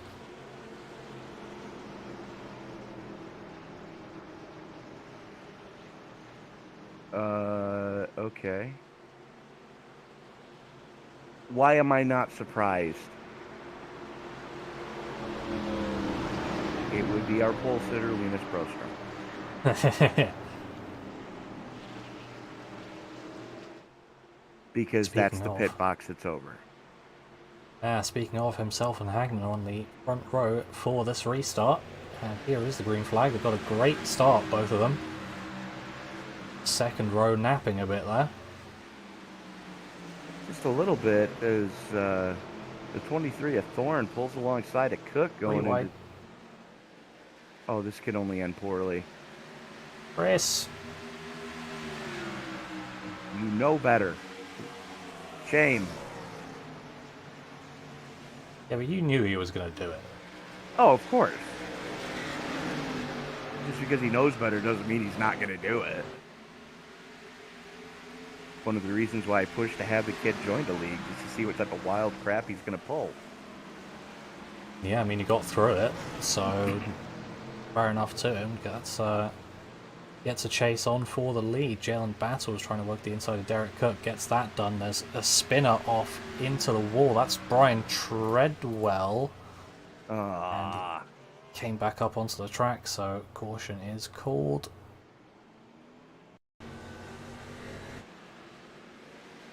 Power too early. And I know what we can do since we're both hungry. Yeah. We can download the app that's on the 23's car. I don't know if you guys have DoorDash over there. We don't, but I sure have Uber Eats on my phone. Very similar concept. Yeah. And DoorDash charges a little bit lower of a service charge. Gotta find out who's open. It's midnight.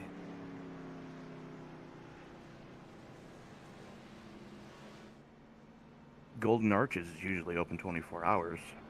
And on a Sunday. There you go. Yeah, I don't have one within delivery range. Well then.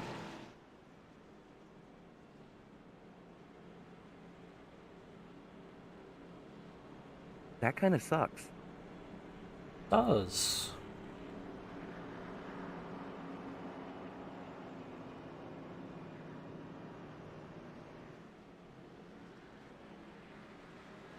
I know there were numerous times I'd be lost without DoorDash, Uber Eats, and Grubhub.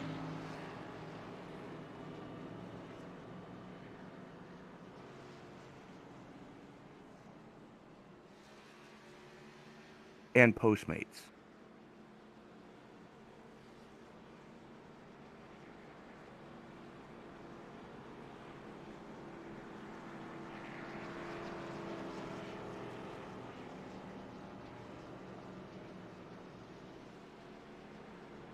So what caution are we up to? Do we know? Oh, no idea.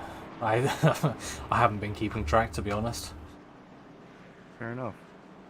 But what I do know is that there is nothing open that's not massively expensive.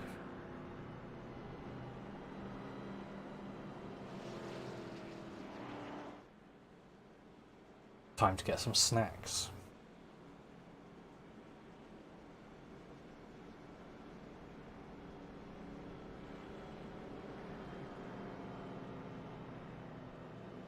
You know, that's another app that we have over here.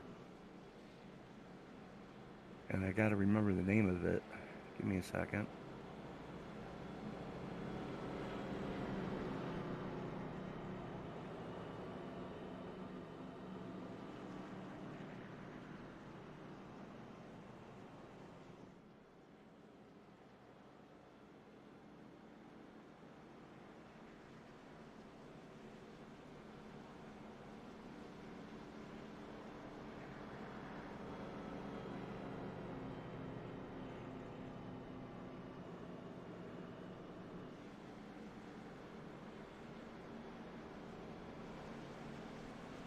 Yeah, we only really have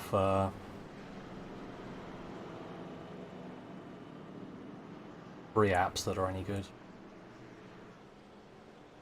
Okay.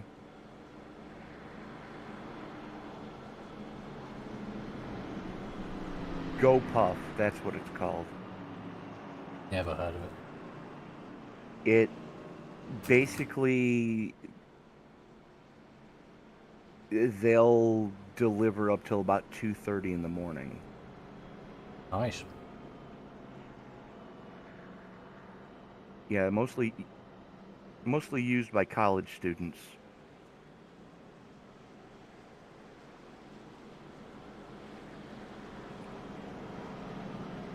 But aside from that, we've got Postmates, Uber Eats, DoorDash, Uber Eats, and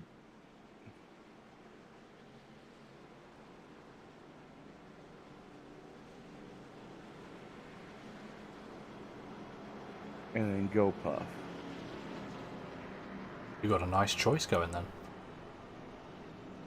Well, they're not available in all towns. Most of those are available only in the bigger cities, Yeah, same with us. like with a D1 college in them. So when I was living in Columbus, Ohio, I was golden.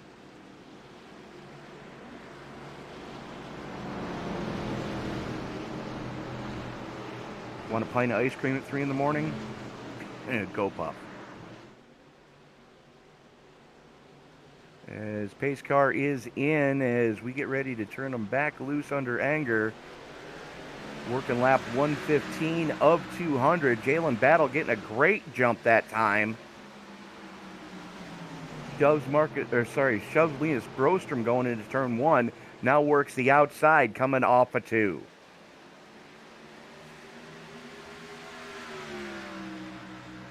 Still going to be on that outside.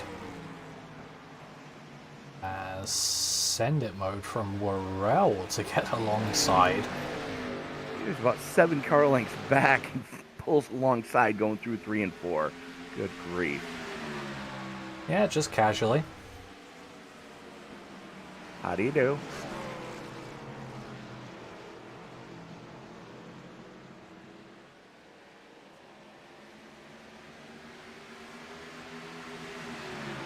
Got another vote in for best paint scheme. That's going to be for the Double Deuce of Linus Brostrom.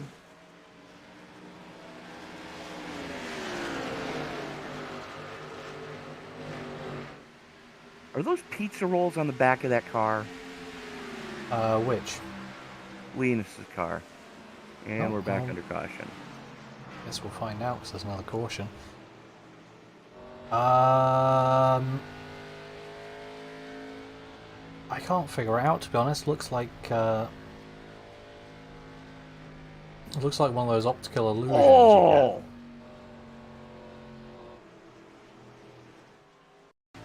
So let's have a look what happened here.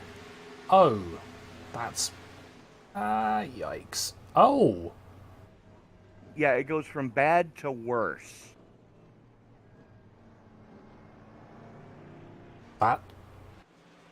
that's probably an engine gone. Safe bet. Already wasn't a front end on that 6 anyway, and Well, it started with the 1 and the 45 getting into each other coming off of 4. The 45 gets the Spanish Archer, the old elbow, sent down into the pit wall, and 6 absolutely nowhere to go as the 45 came spinning back up the track. yeah.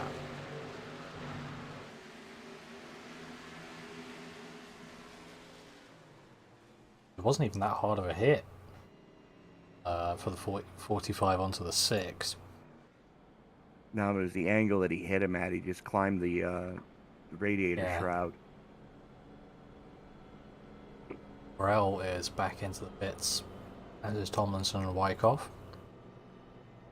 As you do.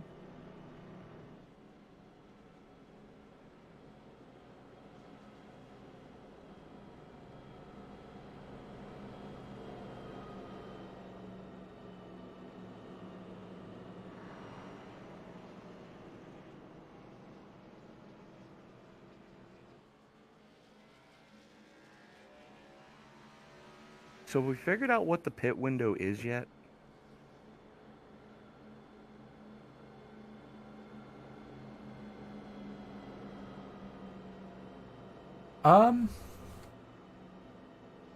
No, to be honest. Okay. I don't feel People bad have now. People have just sort of been pitting whenever they want. Fair enough. Burrell's taken some tyres. I'm assuming a run would be about 50 or so laps.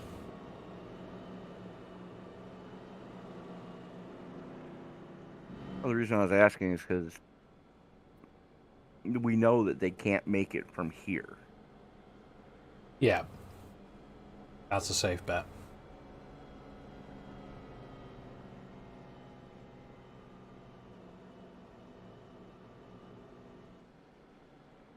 All right, then.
Currently working lap 120 of 200.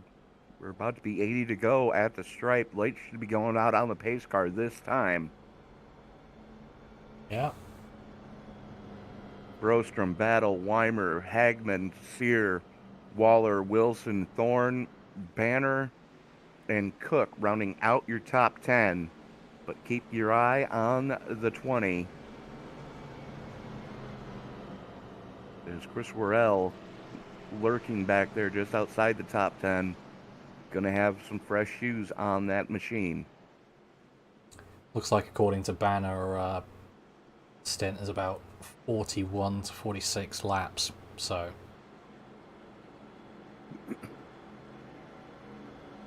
We have not seen the money stop yet. No, but next one probably will be, unless it just comes basically immediately.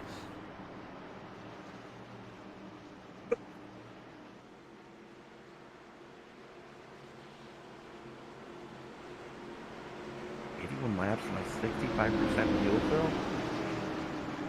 I don't see it. But pace car is in. Brostrom has the button, holds the field down coming out of 4.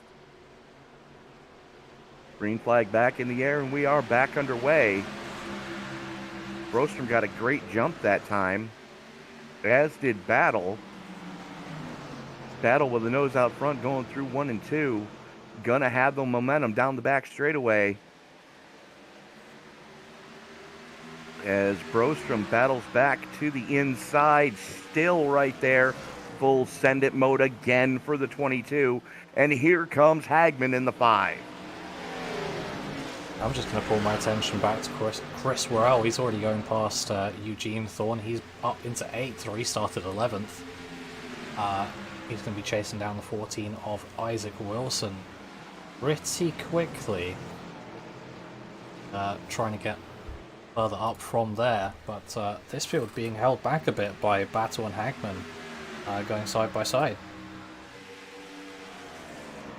Well, they got that sorted out, but here comes the 15 of Weimer to the inside of Hagman, looking to wrestle that spot away from him. Big wiggle out of Battle coming off of 4. I'm sure that got the attention of both, and there we go.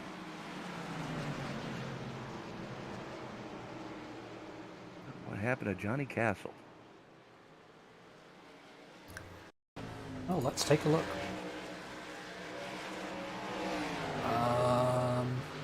Oi! Oh, 41 getting a wiggle and collecting a 34, and yikes for the 53. And Tommy Stanley absolutely nowhere to go. Yeah. In hockey, we would refer to that as boarding.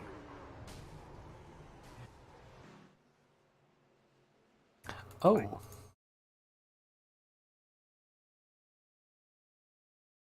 Oi. Well, I've noticed who's getting their blizzard. 77. Yeah. Involved in that one and disappears. That's a DQ. Yes, it is.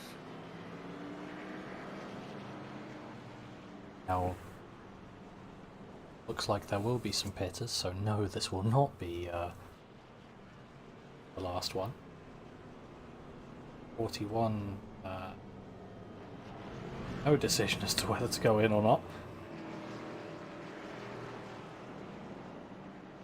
I'm sure that terrified everyone around him at the time. Yeah, I'm sure of it as well. So Hagman going to stay out to get that all-important bonus point for leading a lap.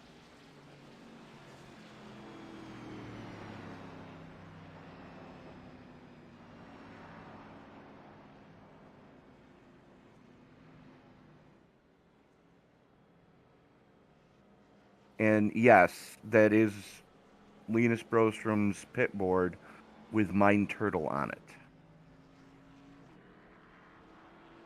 Yeah, I see. Are you familiar with the meme? Yeah. So you're a Tom Scott fan? Yeah, I've watched the SDF movies, or they actually say in the description. Apparently, it's supposed to be pronounced Astaf movie. Yes. Not that I think anyone did when they were released. Well, he's released new ones as of late. Okay. So you may want to go check the new ones out because it goes back to what the first ones were with the whole non sequitur kind of deal. Yeah.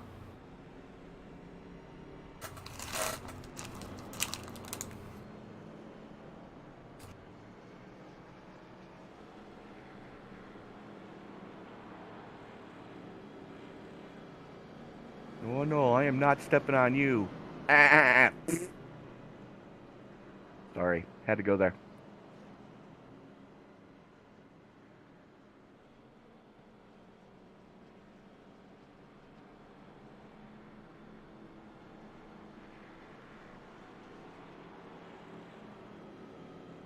So anywho, Hagman, Weimer, Hagman, Weimer, Sear, Worrell, Thorne, Cook, Battle, Brostrom, Banner, and Waller rounding out your top 10 this time, with Brostrom now having the freshest tires on track. Yeah, and looking at chat, the 14 car basically sealing the vote. That is 3 votes now. Thanks. Yeah. I can certainly dig that car. And, Yeah. big props for what he's representing with that car.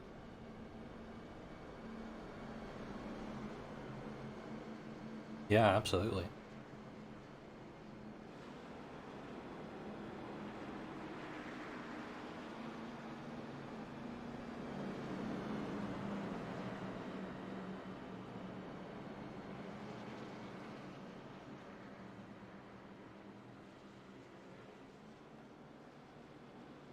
Lights are out on the pace car. As we double up, Hagman gonna have the button as field worked its way down the back straightaway.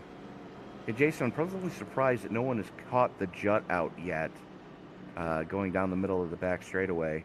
Yeah. That used to wreak havoc when I ran SK Modifieds here before. I mean, in my last broadcast for this for Night Shift Racing League, they were at Gateway as well, and no one managed to hit it there, so people seem to be doing pretty well with it. People have gotten used to it. As the pace car peels on off on the exit at turn number 4, Hagman has the button as the field enters the restart zone. Green flag is in the air, and we are back underway with 129 laps in the books.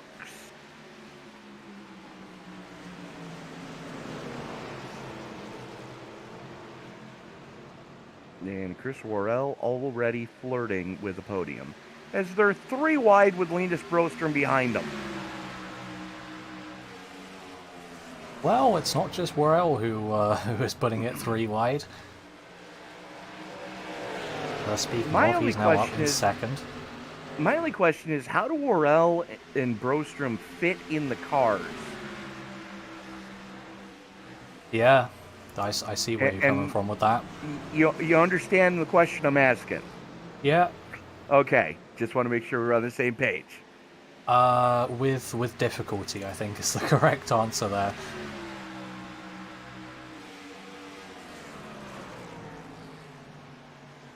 All right then. Brostrom sending it on Sear. Well, he knows time's starting to run short as he's trying to get back towards the front of this piece. But right now, Hagman and Worrell in lockstep at the front, starting to pull a gap on Jeff Weimer.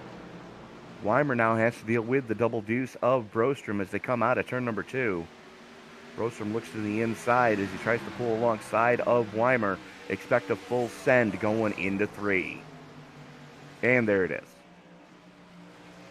Yep, there it is, but is Hagman going to get the run out of 4? Yes. Looks like he does get a bit of a run. But it's going to have to be something special to defend this one from here. Absolutely not. As Worrell able to wrestle the lead away from Hagman as Brostrom went full send on Weimer. Now Hagman looks to the inside of Worrell, full send for the 5 going into 3. Yep, though Worrell was just holding on.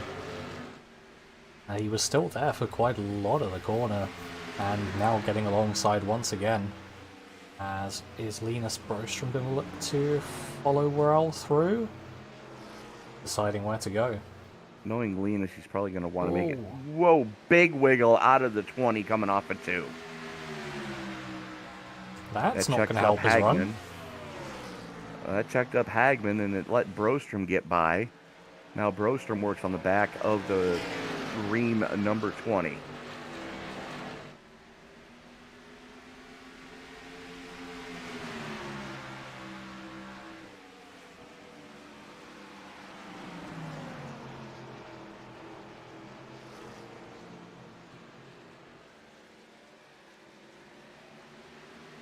Broström looking to size up Worrell right now for the top step of the podium.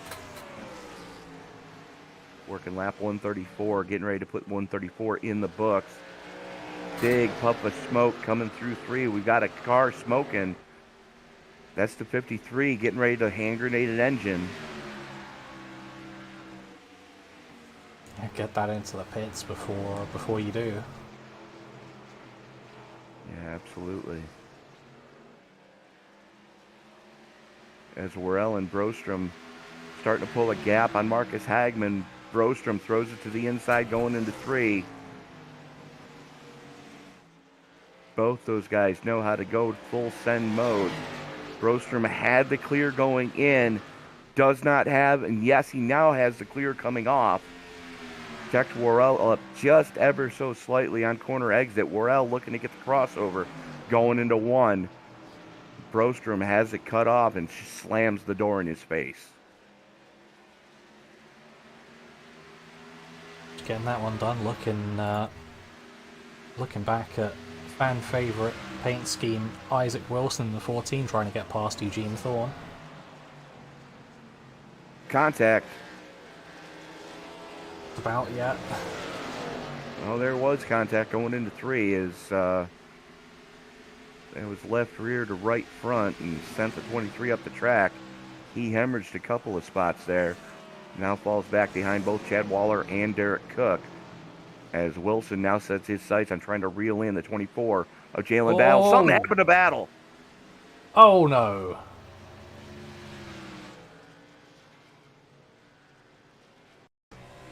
What the hell just happened to Battle?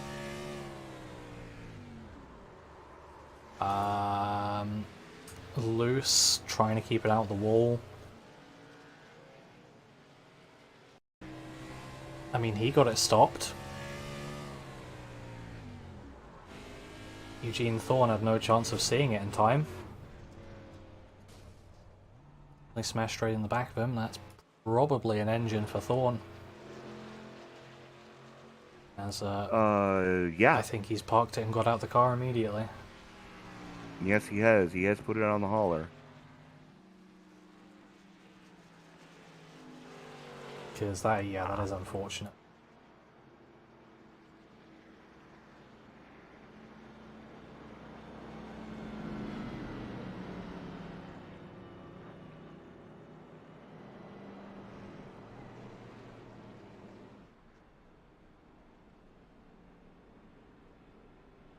So with the pit window being 41 to 46 laps, we're still not within range of you can make it from here.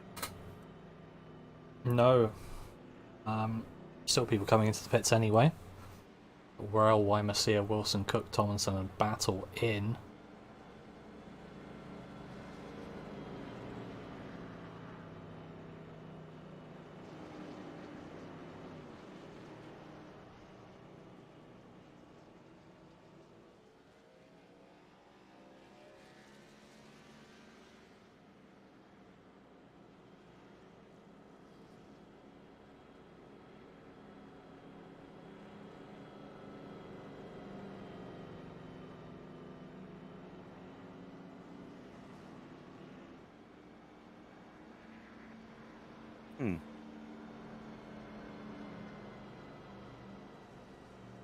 Interesting.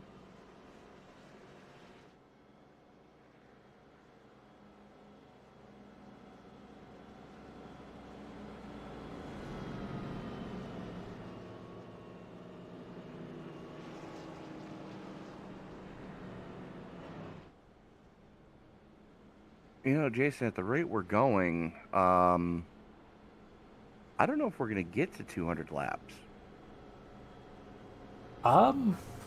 Maybe not. What's the time limit on it? 2 hours. 2 1/4. Okay. And we are currently at 1 3/4.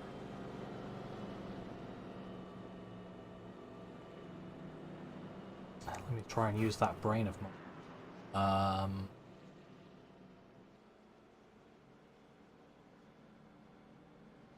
If we stayed green from here, we'd have time for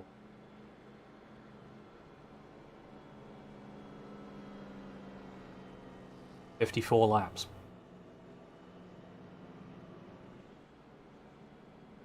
Well, 54 laps is still going to put us short. Yeah. Well, it looks like then probably going to be the second race in a row where we go to time.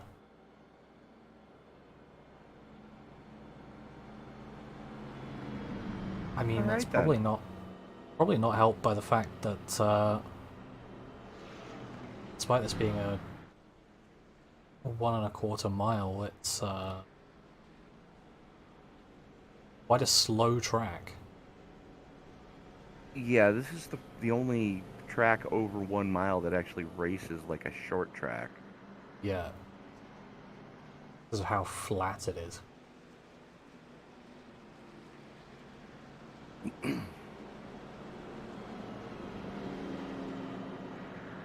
As the lights go out on the Ford Mustang GT 500 pace car, the official pace car of iRacing. Brostrom going to have the button. So we got Linus Brostrom, Marcus Hagman, Brian Treadwell, Chad Waller, Isaac Wilson, Chris Worrell, Jeff Weimer, Steven Sear, Derek Cook, and Casey Tomlinson rounding out your top 10 as we get ready to turn them back loose with 60 to go.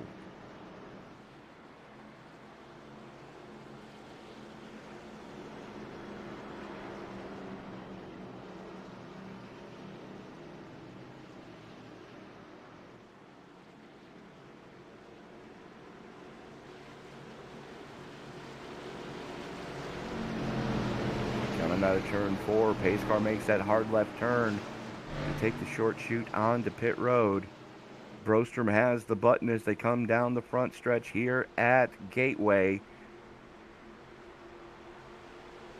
Green flag comes out and we are back underway.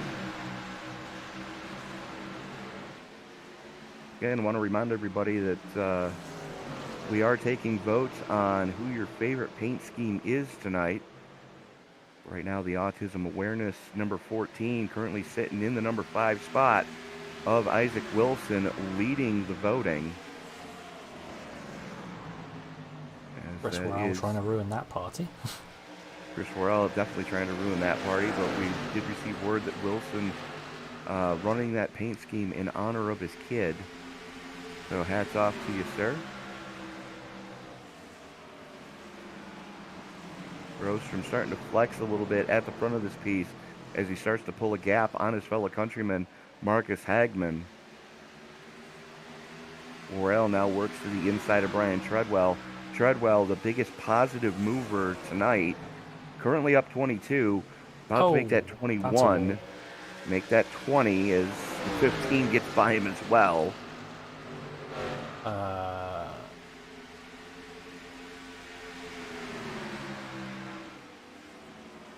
My SDK's told me that Ian Humphreys has crashed, but he went to pits immediately, so no caution brought out as Worrell's working the inside of Chad Waller. Looks like Humphreys cut a tire down going through 2. That car just shot up the track. Oh. Have to take a look at that once this dies down a bit then.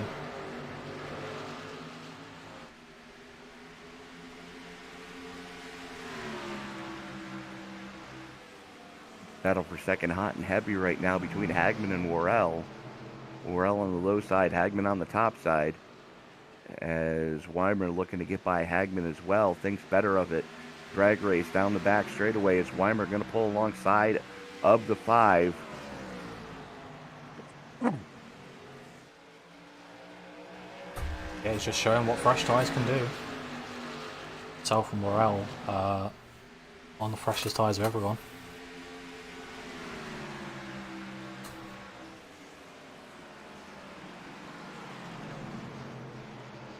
And we are back under caution.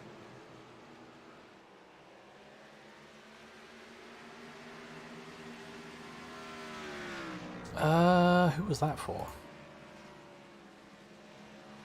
Well, Casey Tomlinson's no longer in the race, so If I had to venture a guess,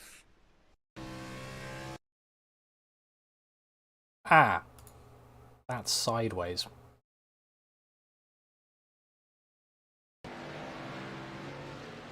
So he gets it sideways off a 4 into the inside wall. That's presumably caused him a 2x, put him over instant limit. And John Hopley being saved by the fact that that he got DQ'd there, because he would have been straight into that 6. yeah, the 6 had absolutely nowhere to go. So luckily, Dairy Queen Award is issued to the 1. And that is going to leave us with 11 cars on the lead lap, and Rhea Ferris should be getting the free pass here to get her lap back. Yep, take a look what happened to Ian Humphries as well.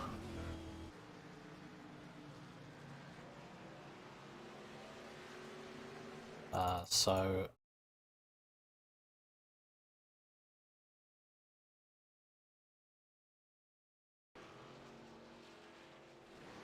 eats the wall coming out of 2. Get onto that chase cam. And then marks it.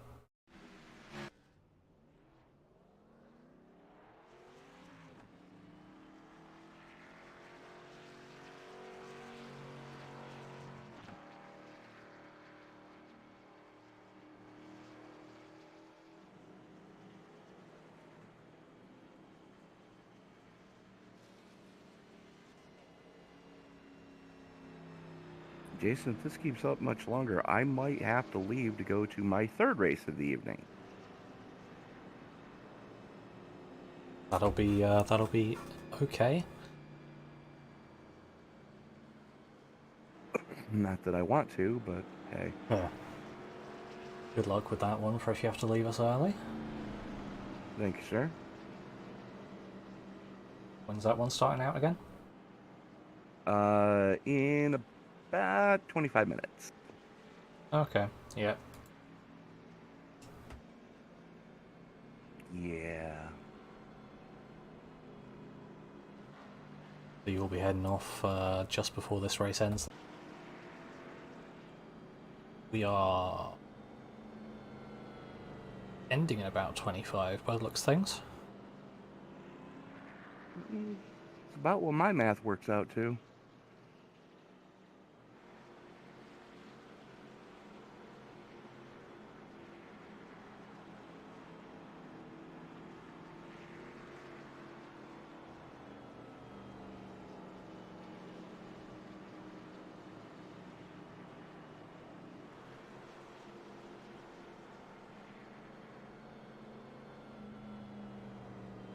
I'm going to be honest, it would have been more of a factor the World 600 last time around, but driver fatigue has got to be thought about here as well.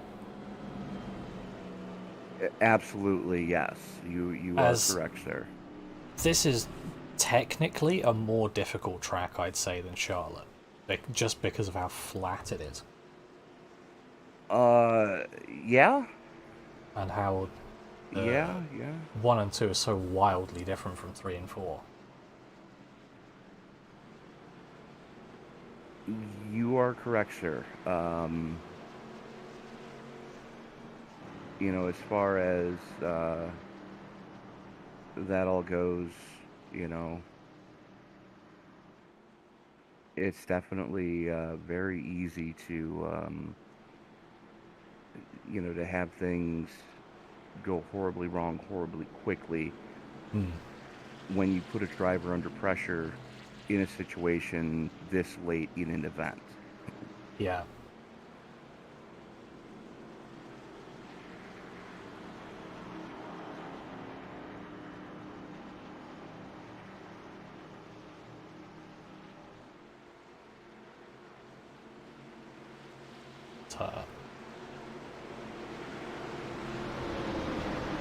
Through 3 and 4, now pace car takes that left onto pit road. Gonna get ready to get underway once again. Flag is gonna come out.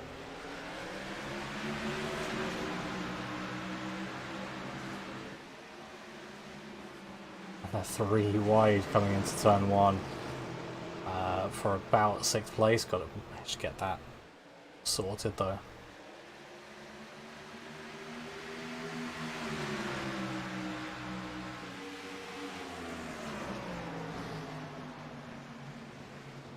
That is a pack of angry wolves from about 3rd back.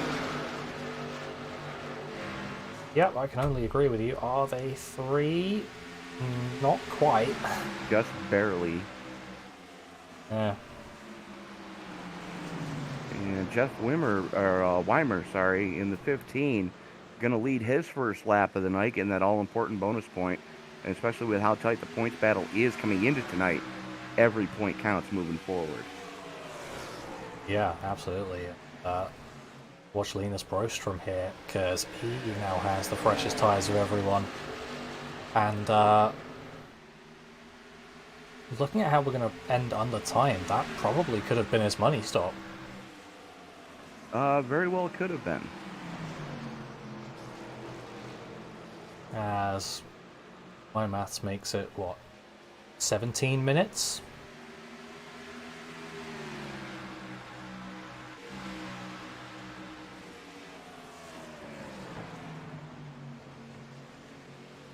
Uh, 20. Okay, close enough.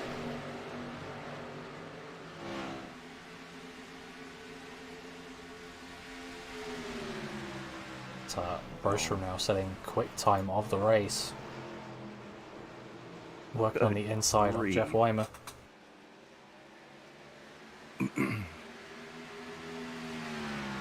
A lap time that still would have put him on the front row at the start of the race. This late into a run.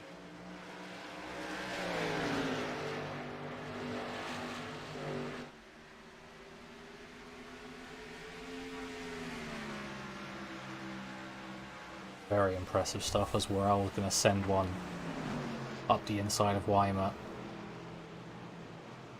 Not going to be clear. Oof. Going to be clear now. Big wiggle for both of them coming off of 2 that time, though. Well, yeah, we're all understeering a bit up into the path of Jeff Weimer. He just had to avoid that, otherwise they were going to have a crash. Good heads-up driving from the 15. Yeah, very much so, but that's going to put him back into the clutches of Steven Sear in the 19, as Weimer not having a good time of it right now, as he does have, well, him and Sear are on the same tire strategy. Hagman actually has the oldest tires in the top 10. Yeah.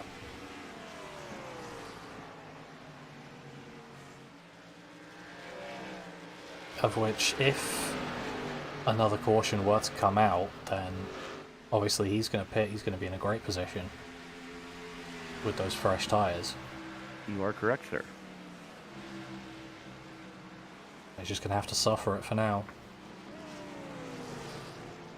Unfortunately.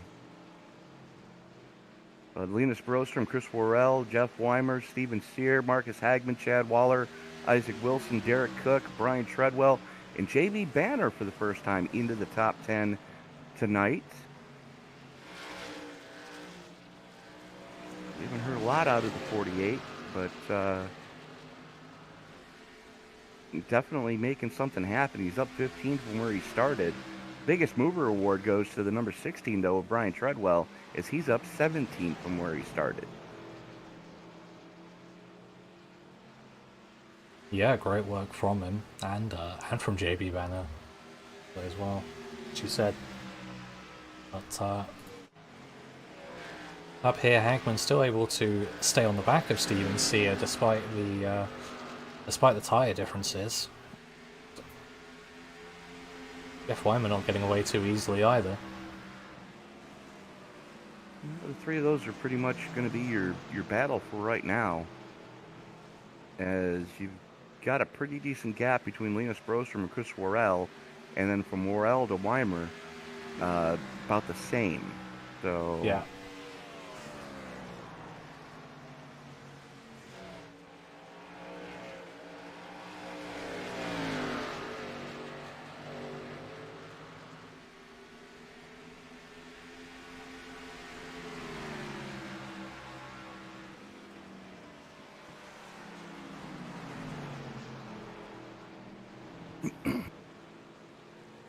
we are going to be 40 to go next time across the stripe for your leader, Linus Brostrom. As Hagman giving Sear all he can handle right now for 4th and 5th. Yeah, and probably a great time for your reminder that Jeff Wyman having to chase it down the track. That was not the reminder I wanted to give, but he's lost out a couple of spots because of that. But a reminder that you can vote for your favourite paint scheme once again as they're running an open paint scheme week here at Gateway for the Autism Acceptance Month 250. So make sure to get your votes in, like and subscribe. Count your votes as Hagman's running the inside of Sear. But most voted paint scheme at the end will get 5 extra bonus points, and those could be crucial running into the chase. Yeah, absolutely. Playoffs are looming. We're not there yet, but with the playoffs right around the corner, every point counts moving forward from this point on, and those 5 bonus points could mean the difference between making the playoffs and not making the playoffs.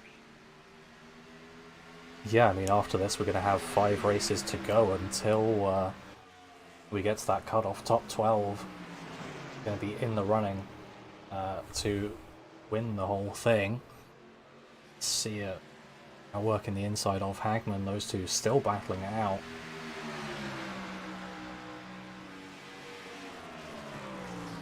After this race we're going to have Sonoma, which we're not going to be broadcasting.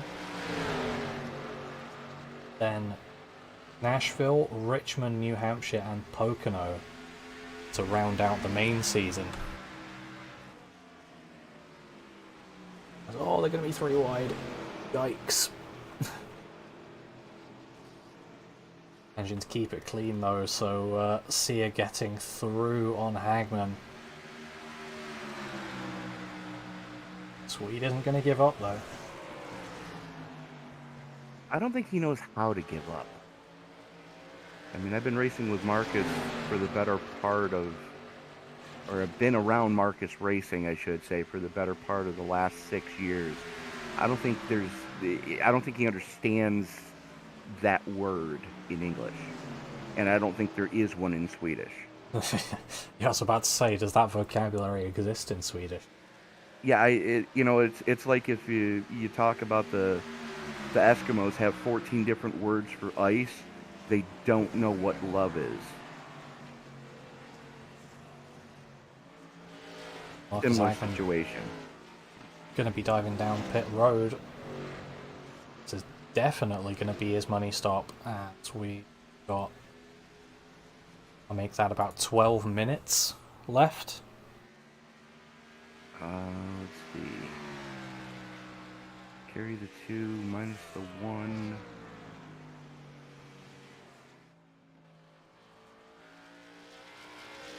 I would say it's about 20 minutes from this point. Oh, okay.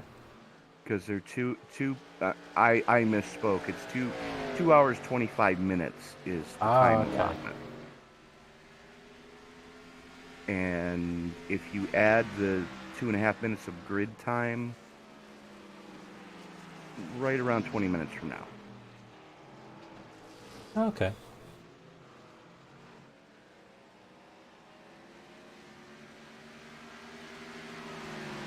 A bit more racing left than I thought then, but Yes, but I don't think we're going to make it on laps still. yeah, it's going to be close. We'll see. We're not going to be able to get overtime in, I can promise you that. Oh yeah, guaranteed. Yeah, Jeff Weimer running on the back of Steven Sear. Trying to look for a way back past.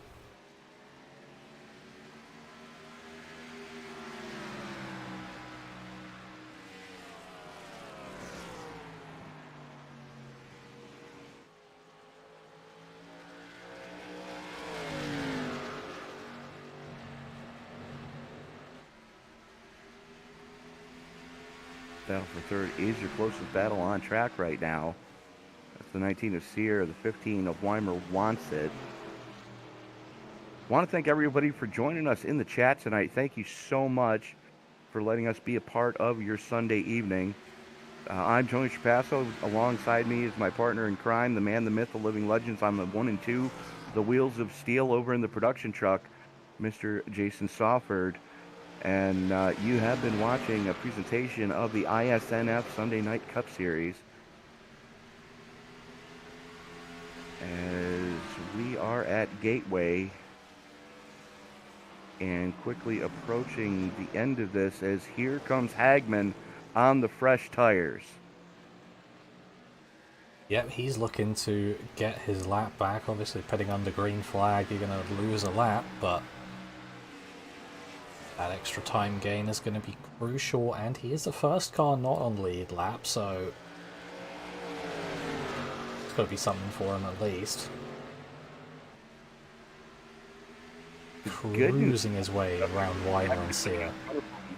Well, the good news is everybody in front of him still needs to put in their money stop. Yeah. So if we stay green the rest of the way, that's effective race lead right there. I mean, yeah, he's putting in more time on those newer tyres, so he's gonna get that track position once everyone else comes in. It's just a matter of by how much, and is there going to be another caution which allows people to pit and effectively jump that back on him? Well, he's almost a full second to the good, actually a little over a second to the good, over your current race leader, Linus Brostrom, and about the same over Chris Worrell. As Derek Cook was just working the inside of JB Banner, but it isn't done yet. Tries to get a good run, but looks like those tyres are shot. You are not wrong, sir. As I'm not sure when he last took tyres, because he came down last lap 148 for feet. I know who is coming in. Jeff Weimer and Chad Waller both coming into the pits. Apparently they saw what happened with Hagman and went, yeah, you know what? I want some of that. Yeah. Can't say I blame them.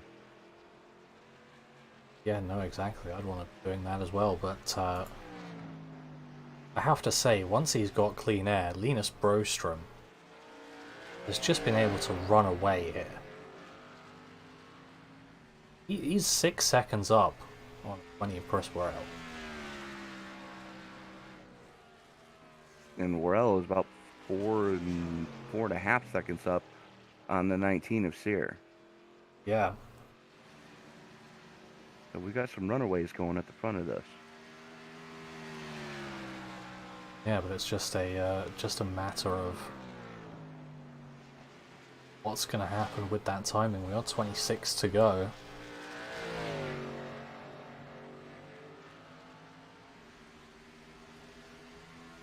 So it's effectively a given here that Broström and Worrell won't be able to make it till the end. I don't quite think that the timing is going to allow them to have made that money stop early. It's not that early.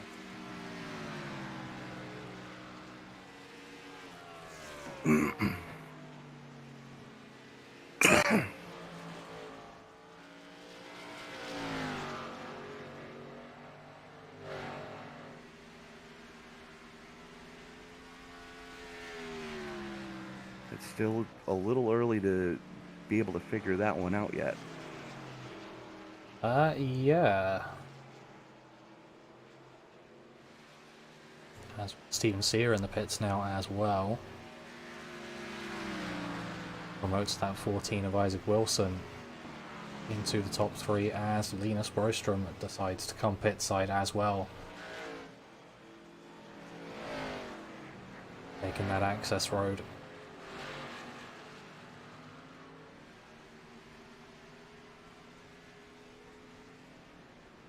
And gets it slowed down, so that's going to promote Chris Worrell temporarily into the lead. Only a matter of time until he comes into the pits though. As that also means Marcus Hagman now has his lap back. Yes, it does, but another thing that it also means, Jason, is I need to go hop on the high-speed transport and get my butt down to Talladega, Alabama. I hate to leave you like this, my friend, but I need to get to the next broadcast. Well, that is okay.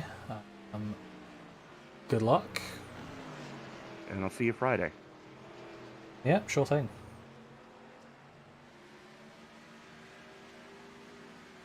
But this means Hagman now is out in front of Broström.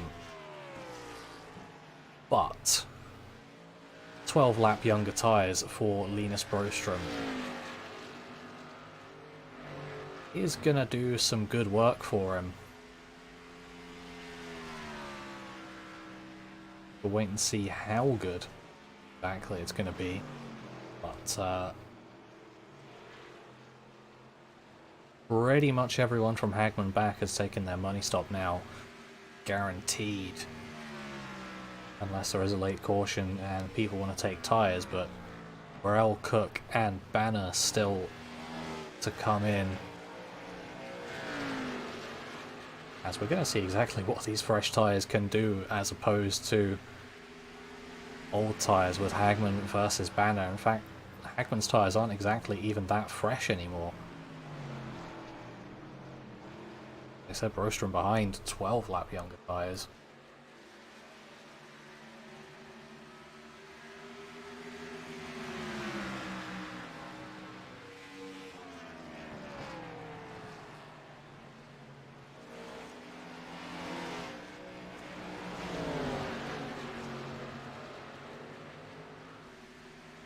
That is what that difference in tyre life can do to you as well. Hagman temporarily ahead of Broström, but I think Linus is going to do his disappearing act again here, as we are going to be on 18 to go next time around. Chris Worrell currently sitting with a 25-second lead, but again, still to pit.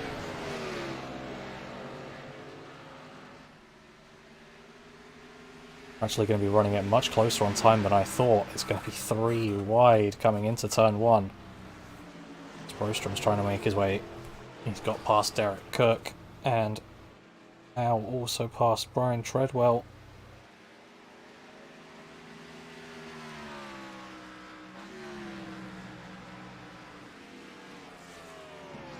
As Cook is finally going to come pit side.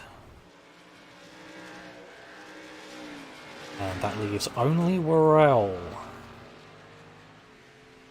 who, if we take last laps into account, is running 2 seconds a lap slower than Linus Broström. So even if Worrell manages to stay out the entire time, he's still going to be caught by Linus Broström and probably Marcus Hagman at the same time as well.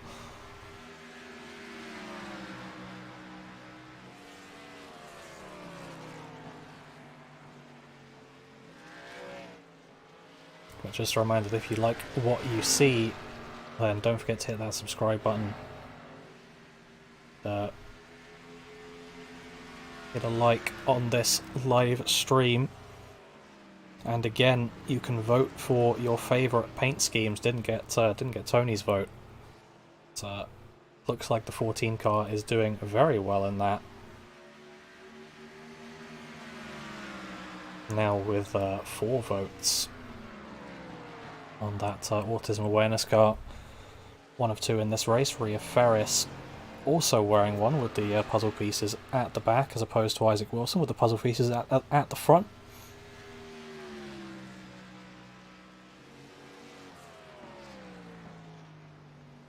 So that 14 car winning the popular vote at the moment. Steven Sear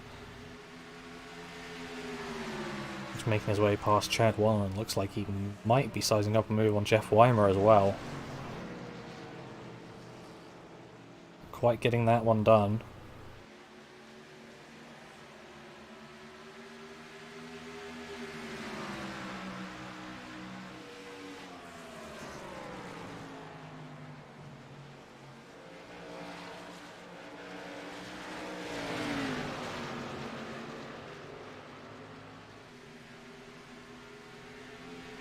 And these guys now coming up to unlap themselves from Chris Worrell, our leader. And to be honest, I don't know why he's left it out so long. I mean,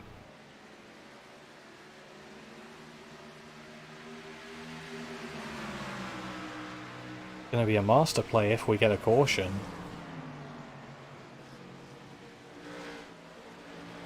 So that's if we get one. People are running fairly far away from each other. Granted, it's going to be near to the end of a tyre run, or it was at least.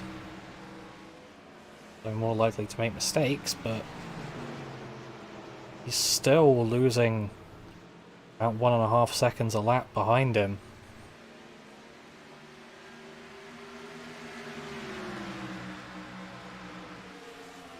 As these 3 nose to tail for 4th position, Banner, Weimer and Sear. Weimer trying to change that order up a bit as he's going around the outside of JB Banner. Steven Sear trying to follow him as Chris Worrell finally coming pit side, and I believe that's going to make this battle for the last podium position. And Chris is going to be hoping that those fresh tyres are going to absolutely truck him along, because he's going to have a decent amount of ground to make up.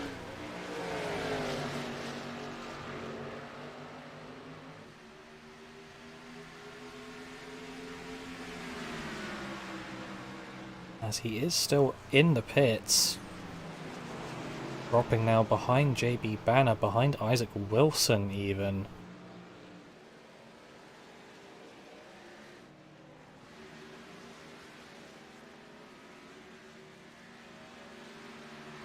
Go, there he is. He's got 4 seconds to make up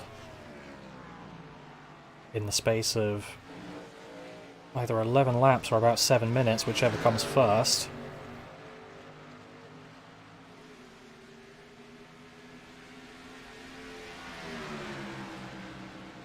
And he is not wasting any time at all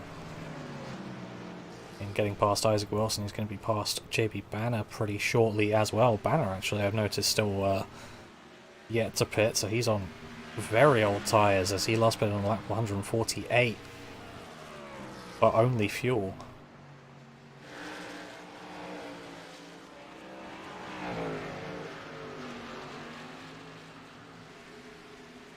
As Worrell is powering that car along.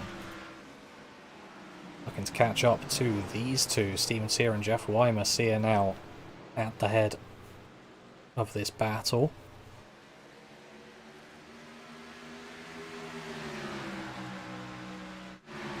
But Worrell's going to find it harder to get through people from now, as have fairly similarly aged tyres to him. And there's a bit of traffic to get through as well.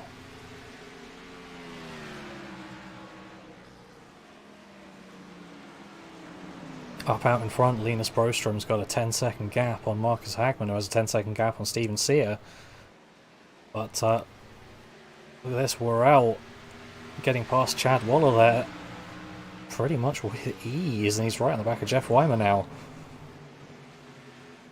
15's going to try and make that Chevy as wide as possible. Not wide enough as Worrell sneaks his nose down the inside through the turn to get up into 4th place.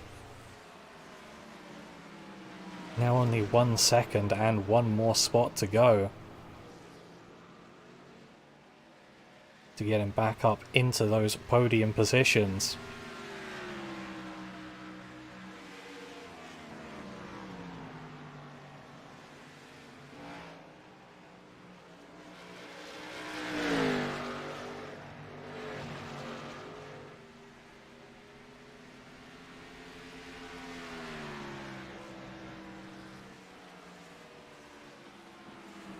Must have put an extra high fuel mix in that car on that last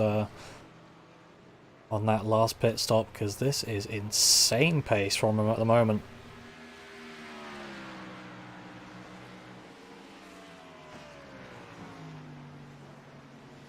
It's almost at the point where if there were a few more laps, he might have been able to catch Hagman with this pace differential.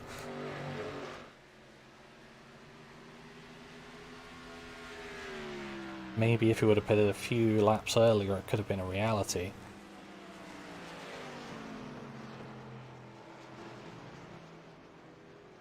But I'm not the strategist, I just say what I see.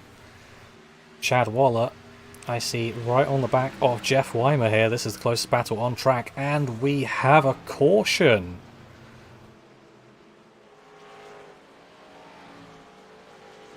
Now, I'm not sure if we're going to get this back underway. By my calculations, we've got about 4 minutes until we've got the time ending.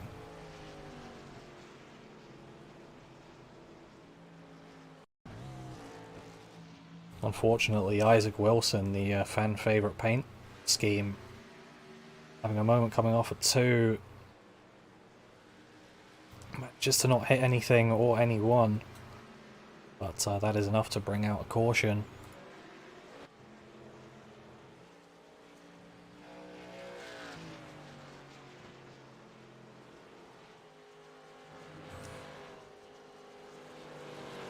As I'm just going to have a look on the UI to see how much time is left. Lapse time on sim 2:27.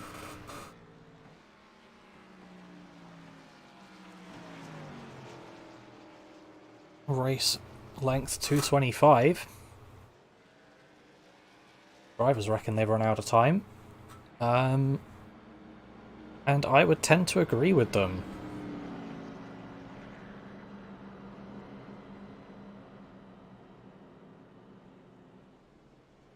So, getting really close to the end is probably literally your last chance now to get votes in.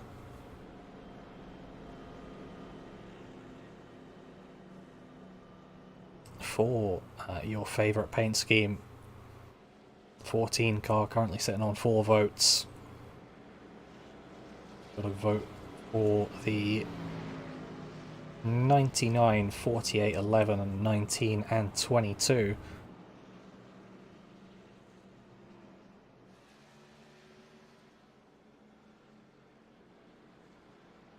I think this is probably how we're going to end it.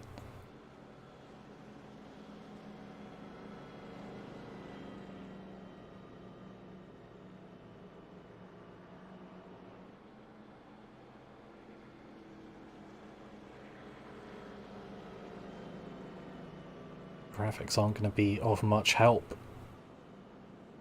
Unfortunately, we'll just have to see what happens out on track.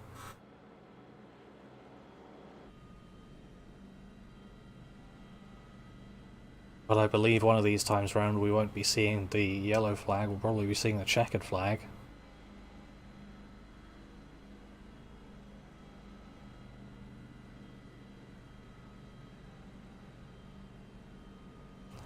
Still a yellow flag for now.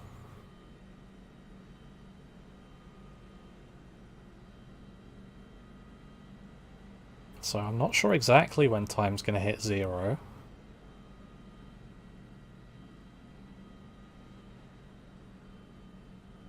But lights are still on the pace car, so I'd hazard a guess at either this time around or next time around, which means it would be just a run to the line. Be interesting to see if anything changes during that.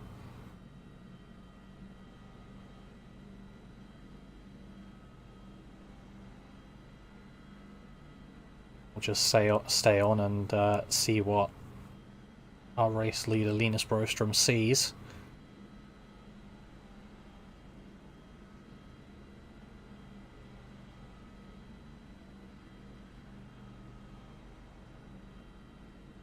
As checkered flag is being shown on our graphic. Being shown by my SDK. And being shown by the flagman.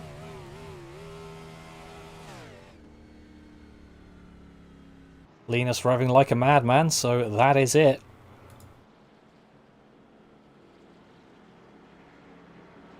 It's going to be a Swedish 1-2 here. By the looks of things, they're allowed to run a different car as well, as Linus is in a Chevy. The classic Penske Chevy, clearly.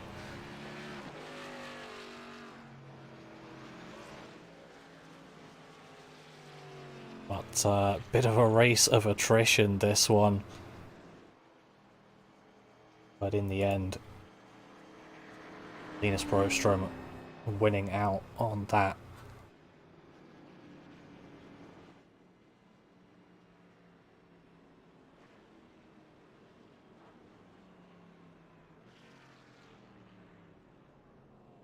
And we only ended up finishing 1 lap short of lap count. Finished on lap 199, so not too bad. As those are some great donuts from Linus Broström, and I'm going to bring him in for an interview. Hello, Linus. Great win out there today. How do you think it went for you? Thank you so much. Yeah, that was a very interesting race. First of all, I have no idea where my speed came from actually, but it seemed like I was very quick all race long, and then the strategy played out very weirdly throughout the whole race, and it was basically luck if you were going to be on the right or the wrong end of it. But yeah, once that last run started, I was feeling pretty confident that no matter when the caution comes out, I'm going to be in a pretty good seat, because early on when most people took tires, I didn't take any tires, and that put me like in a good position for the rest of the race with having an extra set of tires. So I think the race went pretty well, apart from when I self-spun for no reason whatsoever. That was that was a little embarrassing. Well, if you do that and still win, it means you're doing something correct. But yeah, it was a great strategy call early on, but it seemed like your pace was pretty much unmatched, because there were multiple times I remember when late into a run you would have a 10-odd second gap to the car behind you, and you just think, where's this come from? Yeah, I'm not really sure for some reason, because usually, at least when I drive fast, my right front tire is down to like 70 while my right rear is 90 when I go into the pits. And here for some reason my right front and right rear were dead even, which means that I was having perfect wear, gives me perfect grips around the turns. So I'm not really sure how that happened, but for some reason it just worked for me. It might be the meatballs and the knäckebröd and everything that we have on the cars today, because in the end these two cars finished 1-2, so I don't know. Yeah, I was wondering what that was on the back of your car. Yeah, it's I'm not really sure what to call it in English, but if you go to IKEA you can probably find it. It's bread that is really hard. If you Google knäckebröd you will find it. So Yeah, well, there you go. If you want your Swedish delicacies, go to IKEA. Who knew? I think the answer to that is everyone. But before I let you go and celebrate, is there anyone you'd like to thank? First of all, Jonas Skoglund and Trash Car Custom for the amazing paint scheme, even though I did some of the edits myself there at the end. My teammate away from this series, Marcus, who finished second, and then the whole team for Sports, the other Swedes that came out, and Daniel Solo, who's sitting here watching the broadcast, and everyone else watching, and then obviously you guys for making the broadcast. There's always a lot of work that goes into it, so appreciate you guys doing that. And then of course Ria and all these people for putting on the show, or letting us race. Yeah, well, great win. Thank you very much. And I'm going to go talk to your fellow Swede. Thank you. So now let's bring up the man in second place, Marcus Hagman in the 5 car. How do you think that went for you? It went a little better than expected, actually, because I was thinking, for once, I'm not going to save in the tires. I'm just going to go for it. And it worked out. Yeah, I mean, worked out pretty well in the end. I don't think there were many times where you weren't up towards the front. I think maybe just a bit of alternate strategy at some points. But those new tires really did wonders out there. Oh yeah, absolutely. I mean, I had nothing for Linus really, and I took actually a huge gamble to take my last set of tires with like 40 laps ago. And I knew both Linus and Chris had one extra set of tires more than me, so yeah, finish P2 is almost like a victory to me. Yeah, so congratulations on that one, but we won't be broadcasting it, but you looking forward to Sonoma? Yes and no. I know I had some under Scandinavian competition in that race. I mean, last year I was the only Scandinavian there, and I managed to win it with like 40 seconds to P2, but it's going to be a lot harder this time. But I'll do my best, and we'll see how it ends up. Yeah, it's a shame we're not broadcasting it, but make sure to get a couple Scandi flicks around that hairpin. Send us some clips. But before we let you go, is there anyone you'd like to thank? First and foremost, the team, the HMS team. I mean, we're always sharing in the Discord, sharing each other, even if things doesn't really go as planned. And also the team back home, Force Esport, and Linus, my teammate in Force Esport, actually one of my drivers. I'm not normally a driver there. I'm the sporting director. And also the sponsors, Moby Rental Cars, Kappa Bar, and Cooler Master. So thank you to all those guys, and also my family for letting me race this. Yeah, well, congratulations, and we'll let you go and celebrate, or probably more accurately, sleep. Enjoy. Yeah, I'm going up in like 2.5 hours to work, so yeah, I might need some sleep. Well, good luck. Thanks, I'm gonna need it. Take care, guys. Yep, see ya. And next up, what a last stint. Chris Worrell, 3rd place, congratulations. Thank you there, brother. I wish I could have got that caution a little bit sooner, and I think I might have been able to have something for him, but I did. Yeah. I guess you don't appreciate Macho Man as much as Tony does. I have to say no, but he unfortunately had to go off and do another broadcast. Gotcha. Well, I'm not gonna hold you up, man. Yeah. Yeah, that I was just focused on you the entire last stint. That was quite something on those fresh tires.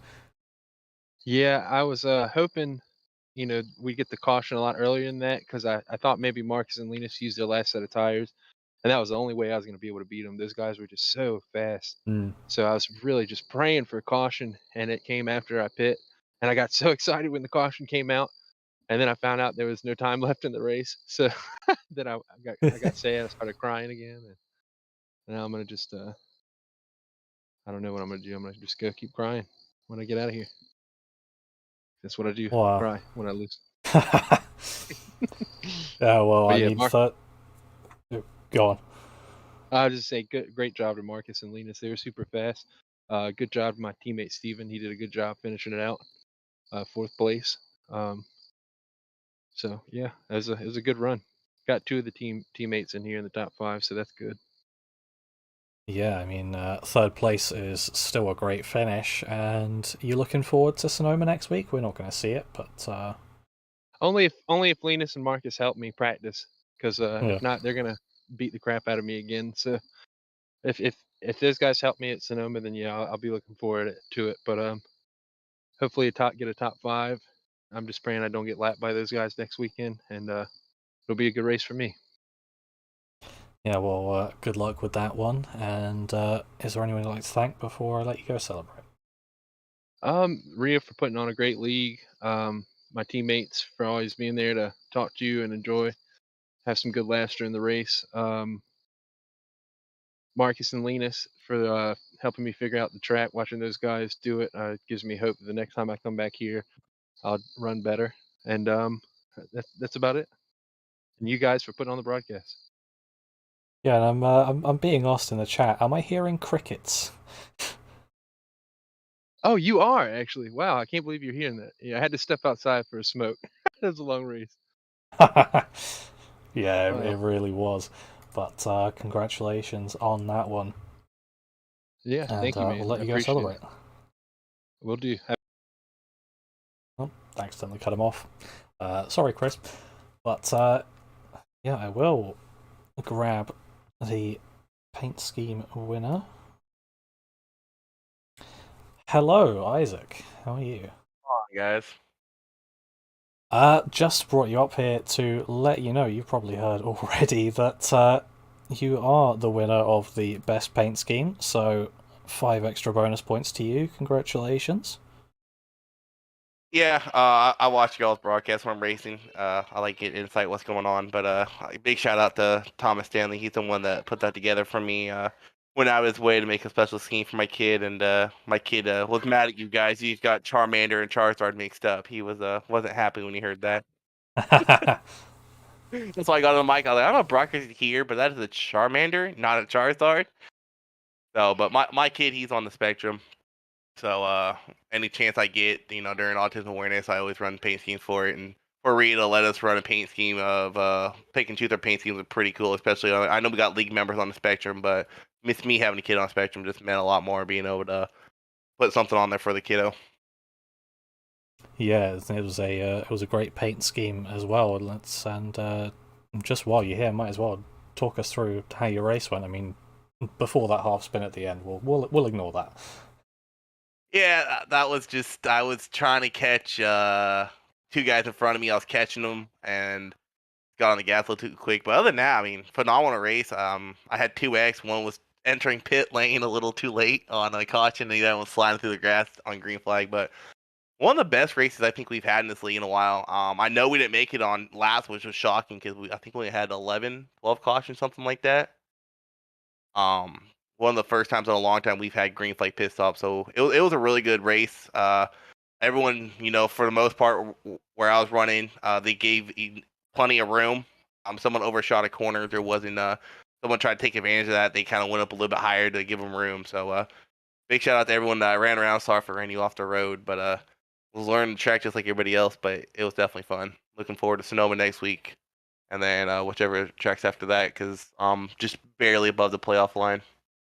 Nashville, I think. Let me check that. Oh lord. Yeah, Nashville. Oh, another hybrid track. But appreciate y'all putting this on every week. It's fun listening to. It gives a chance for my family to watch me race. I broadcast as well, so I know how much goes into it. So appreciate y'all. Yeah, and Thank you very much. It was a lovely paint scheme, and I'll make sure that Tony brushes up on his Pokemon knowledge. Yeah, he better. He's got a 7-year-old come down there and teach him something. Kid does that to me all the time. He'll correct me, and I'm like, my bad, my bad. Get it right next time. Yeah, good race. Well, I'll let you go. All right, good luck, y'all. So, that about rounds us out for today. Let's take a look at the results of today's race. As a confirmation, Linus Brostrom in first place, Marcus Hagman in second, Chris Worrell rounding out the top three, Stephen Sear and Jeff Weimer fourth and fifth, and Chad Waller, JP Banner, Isaac Wilson, and Derek Cook to round out the lead lap. JP Banner actually the highest mover, 18 positions gained. Well, biggest positive mover. Brian Treadwell rounding out the top 10 with Rhea Ferris 3 down. Johnny Castle, Bob Wyckoff, Jalen Battle, John Hopley, Casey Tomlinson, Ian Humphreys, Eugene Thorne. Then Joey Manis, Clarence Prince, Tommy Stanley, Chase Harden, Tristan Rivers, Brian Chu, Bjorn Brostrom, Jamie Kerr, Charles Roberson, Zach Taylor, and Jonas Skoglund rounding out the field. But it was a great race here at Gateway World Wide Technology Raceway. Here for round 15 of the iSNF Cup Series. We are not going to be streaming Sonoma, but we will let you know in not next week, but the week after's broadcast at Nashville how that went. But it was goodbye from Tony earlier, but it's goodbye from me now.